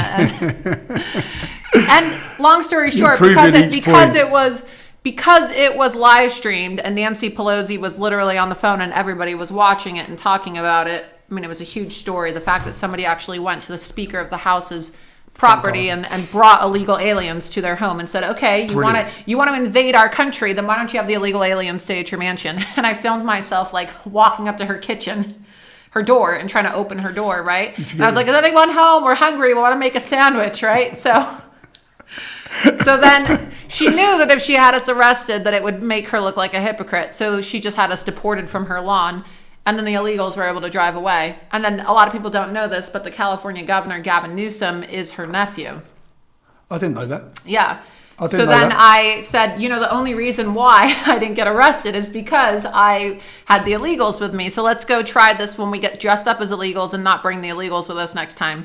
So then we did the same thing. I brought my sanctuary tent to the California governor's mansion, propped it on the lawn, but I put a sombrero and a poncho on instead of bringing the illegals with me, and I got arrested for trespassing. It's like, so what? It's not trespassing for all these illegal aliens But to just invade our country, for but an it's American. trespassing to sit on your lawn. Exactly. You've done some stunts. And it inspired the Trump administration too, because Because they started busting them to all their because cities. they were talking From about, that. Trump said after he Yeah. saw my video, and I wrote about this in my book as well, that there was a leaked report that was later published that said that President Trump then after that wanted to bus illegals to sanctuary cities to teach the Democrats a lesson, right? Which is what the Republicans And have now started adopting in certain now they're cities. trying to, Sort pretend of. like it's their idea when it was actually my idea first, and then Trump, of course, wanted to do it. But, Okay. it's just hypocrisy, right? We see the same thing all over the world where it's like, you don't want to protect Americans. We're not allowed to have proper border security, but all these elitist politicians are able to do whatever they want. We touched there on Russia, just touched on the Ukraine conflict. Yeah. What's your view of what's going on in Ukraine? I mean, I think it's ridiculous. The fact that they're trying to jeopardize the safety of the entire world, okay, and the human race so that they could get NATO membership. And Putin was very clear years ago about what would happen if Ukraine pushed for NATO membership. And people have to understand, like, Russia wants to protect their own sovereignty as well. So you have NATO membership countries on each side, right, each border, and it poses a threat to Russian sovereignty if Ukraine were to become a member of NATO. And it goes back against the Minsk agreement. Yes, exactly. It's in violation of agreements that they have with each other. So, you know, I personally think that Putin is villainized. I think that every single leader of every single country has an obligation and a duty to protect their sovereignty. And, you know, it's unfortunate. I think that everybody is, you know, opposed to war. Everybody would prefer that people wouldn't die and that there wouldn't be an invasion and there wouldn't be a war. But at the same time, it's not our responsibility as American taxpayers to have to foot the bill for this. And, you know, when you look at the fact that they won't even pay for our own border walls, and Americans lost their livelihoods during COVID, and businesses were shattered, and we have, you know, thousands of homeless veterans sleeping on the streets of America, and yet they've literally shelled out over $200 million of taxpayer funds in the United States to go to Ukraine. 200 million or 200 million, or 200 billion, I'm sorry, with a B. $200 billion with a B. Think of what that could have done. Think about what that could do at home for American people. Yeah. And there's not even proper accounting of it. I mean, there was even a liberal media report on CBS that said that only 30% of the funds have actually made it to the intended purposes. Yeah, of course. So it's money laundering, and I'm sure that it's just funny that the United States government wants us to think that we're actually, you know, trying to somehow help Ukraine, right? We're fighting for democracy, and yet the United States State Department quietly removed Azov Battalion and all these Ukrainian militia groups that were listed as terrorist organizations by the United States State Department, okay? And they quietly take them off the list after they give them money. And prior to the invasion, prior to what's happening there, the media used to call them out as well as far-right racist Nazis. Well, yeah, and remember, like, even the Guardian, even the left-wing media. The media didn't like them at first, remember, because of the whole conversation with President Trump in Ukraine, remember, that led to the first, with the impeachment. And so it's so funny watching the media do like an entire 180, right, when it comes to Ukraine, depending on like Joe Biden compared to when you look at Trump's interactions with the Ukrainians and then Joe Biden's interactions with the Ukrainians. It's just unbelievable hypocrisy. I was debating going to these disputed areas of Russia. Would you be interested in travelling there? Yeah, I would. See what's going on? I would. I would. Maybe that's one to look at. Yeah, exactly. And show people what it's really like in a war zone. Right? Yeah, I mean, it's unbelievable. Like, the streets of LA look like an absolute shithole dump, okay? Like, you have homeless people everywhere, crack addicts getting paid by the government. You know, they actually give out drugs and needles to the drug addicts in the state of California.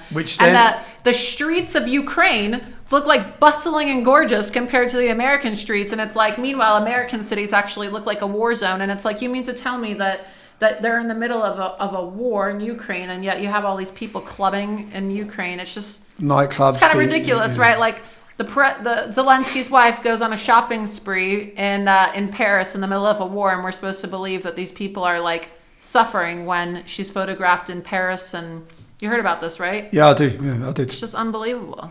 How do we believe anything we're told now? From the war on terror to the invasion of Iraq to Afghanistan to the lies about Assad in Syria. You can't believe anything anymore. We as the Western governments have been on the wrong side of every one of them. You can't believe anything. You have to follow independent journalists, and I think that's why that they view us as the real enemy of the state, which is, of course, the title of your book, because we're a danger to them. We're a danger to their narrative, right? They don't want people like us hopping on planes and going to these places and filming videos that are going to be seen by millions of people, breaking their narrative. Which is exactly why we're going to go do it. Which is why we're going to go to Russia. We're definitely going now. But we're definitely going to Russia. Laura, we're probably 3.5 hours in, yeah? And we have, and I believe I could sit here for 10 hours, 20 hours, 30 hours, continue to listen to the tricks you've pulled, your journalism, some of the stories you've got. They're all wrote about in here. Well, many of them are wrote about in here up until 3 years ago. Is this from Jack? I love activists. I respect Laura Loomer's desire to make Twitter better. Is this from? That's from Jack Dorsey. Yeah. So that's. I would not chain myself to a corporate office, but I respect that courage. That's what I handcuffed myself to Twitter. And I had the poster that said Nosy Jew banned, and then I posted all the Islamic terror accounts that were That are still on there. online. Yeah. Jack Dorsey was on vacation, and it was the #1 trending story. I remember they were at the G20 summit. I think it was like Macron, Putin, and Trump, right? And I remember people said, holy cow, Laura Loomer is now trending above Putin and Trump at the G20 summit. And I had a friend of mine who actually was there as a correspondent, and they said that they were interviewing Macron, and Macron was looking at his phone, and Macron was actually talking about the fact that somebody was chained to Twitter, right? So like world leaders at the G20 summit were talking about the fact that I was handcuffed to Twitter. It was funny. But they asked him during a Rolling Stones interview, they said something about like craziness, and they're like, speaking of crazy, what do you think about Laura Loomer handcuffing herself to Twitter? And then Jack, of course, has many interactions with me because I've ambushed him on multiple occasions, right? In Congress, at the Bitcoin conference.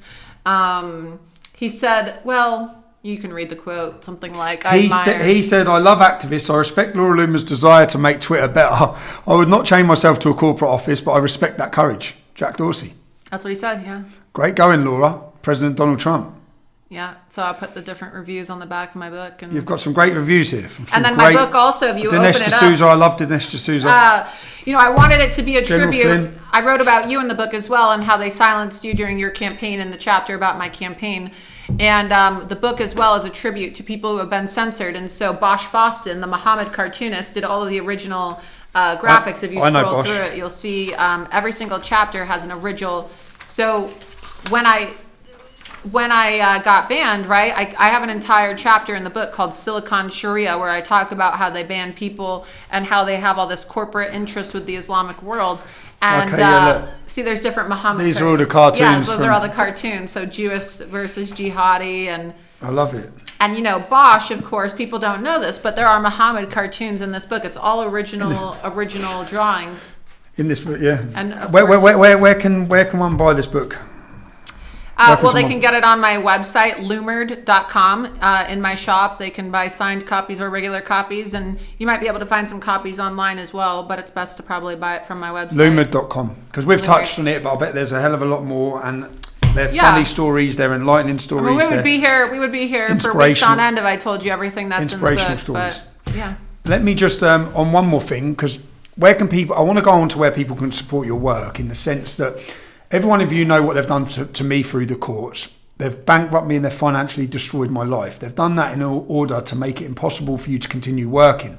I've sat off camera and discussed with Laura, there's certain things she's not allowed to talk about, legally talk about, because they've done exactly what they've been doing to me. I've got injunctions, I weren't allowed to show a film. I've got injunctions, I'm not allowed to mention journalists' names. The same tactics are being played out across the pond in the United States to Laura Loomer. And you've been left with a 5-figure sum that you have to pay off. And the same judge that was used for the 6-figure sum, the same judge that was used for the Mar-a-Lago Donald Trump raid was the judge that issued you this. Yeah, so the same judge appointed judges. The same magistrate judge, his name is Bruce Reinhart, actually, who ordered the raid on Mar-a-Lago, is the one who basically ordered me to pay a lot of these fees. But it's not just that as well. It's, and I want to be respectful of the court order, so I'm not really allowed to talk about certain things. Because you end up in jail. It's public information, and so I'm not like breaking any agreements by saying this, but it's public information that I've, been ordered to, pay fees, but I also am currently involved in a lawsuit with Facebook and Twitter as well. My RICO lawsuit, trying to get justice for the fact that they are providing material support to Islamic terrorist organizations by aiding and abetting them, and also through what they've done to me, which is absolutely criminal, election interference. And it's cost a lot. It's pretty much, made it so they register these judgments on your credit as well. So it makes it so that you can't lease a car, you can't get a home. I had to actually get rid of my car. Took your car. Yes. Can I? Because I'm going to set up. I'm not spoke to you about this. I'm going to set up a Give Send Go, in the sense that if you've watched this, if you've watched this, they've took Laura's car. Yeah, that then has an effect on everything. So rent. On the way you live your life, and I know you haven't gone out asking people. I don't know why, because people would want. I think people will. Yeah. People will support this, but you have a huge sum over your head that you have to pay off in an agreement. So if you're watching this, there's a link in here. This is the link. If you're angered or even if you're inspired by Laura's courage, tenacity, fearlessness, her fight against the system, the establishment, the cabal, the matrix, whatever you want to call it, her continued non-stop pestering of the system and those corrupt officials in it and the embarrassment of them, then if you can support it, I'll ask you to support it. Laura's hasn't done this. I'm asking you to do it. Then if you can spare anything, then support it, because it will make her life easy, which is not easy. I've just sat off camera and heard about her life and how troubled and how difficult times are at the minute. Whereas you'll be sitting at home thinking, oh, because she has a platform or she has 500,000 followers, that life's easy, or there's some mass Jewish people will think, mass Zionist, Israeli, Mossad-funded billionaires that are funding Laura Loomer. I know, where's our checks from Mossad? They say that we're on Mossad's payroll. If they're paying, they are like seriously delinquent in their payments, because where's my check, right? Yeah. But no, I appreciate it. And, if people want to support my work, they can donate on loomer.com. They can support my work there. They can subscribe to my Substack as well, lauraloomer.substack.com, where it's free to subscribe, but they can pay for a subscription. But yeah, your life, just like your life is being held hostage by your legal fees, my life is currently being held hostage by my legal fees too. And the laws are different in the UK and the US, but it's very hard. And people don't realize, like, when you have so many fees and so many different, attacks against you, it like really has an effect on your ability to like get a house, like not like buy a house, like even rent a house, rent an apartment, or, lease a car. Like I had to turn my lease over because otherwise they would have taken my car. Well, they did take it. They did take the car, and then it's just so complicated. And the way that they try to ruin your life, I want people to understand that just because you are a public figure doesn't mean that you are living some glamorous life of a celebrity or some kind of rock star, right? It's hard, and I guess that's the trade-off that you have, right, when you're a public figure. But well, if anyone's earned the support, or I think you're an inspiration to many. I think many people are going to watch this and think, wow, and read that and think, wow. So I want to thank you for your continued fight, and I've been a fan, so I've watched from afar, just thinking, wow, she keeps going.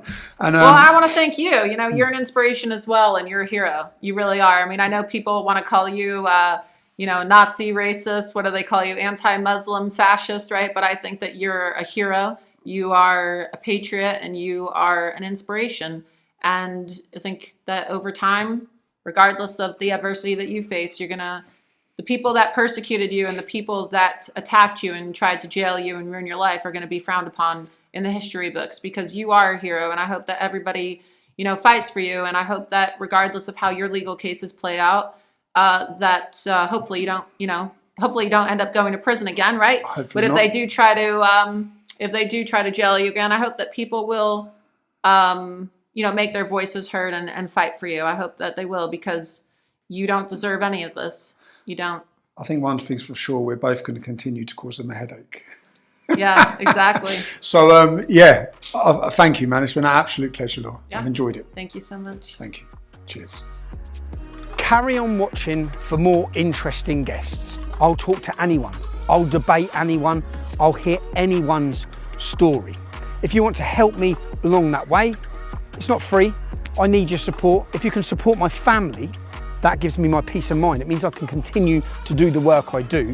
You can do so at www.supporttommy.com.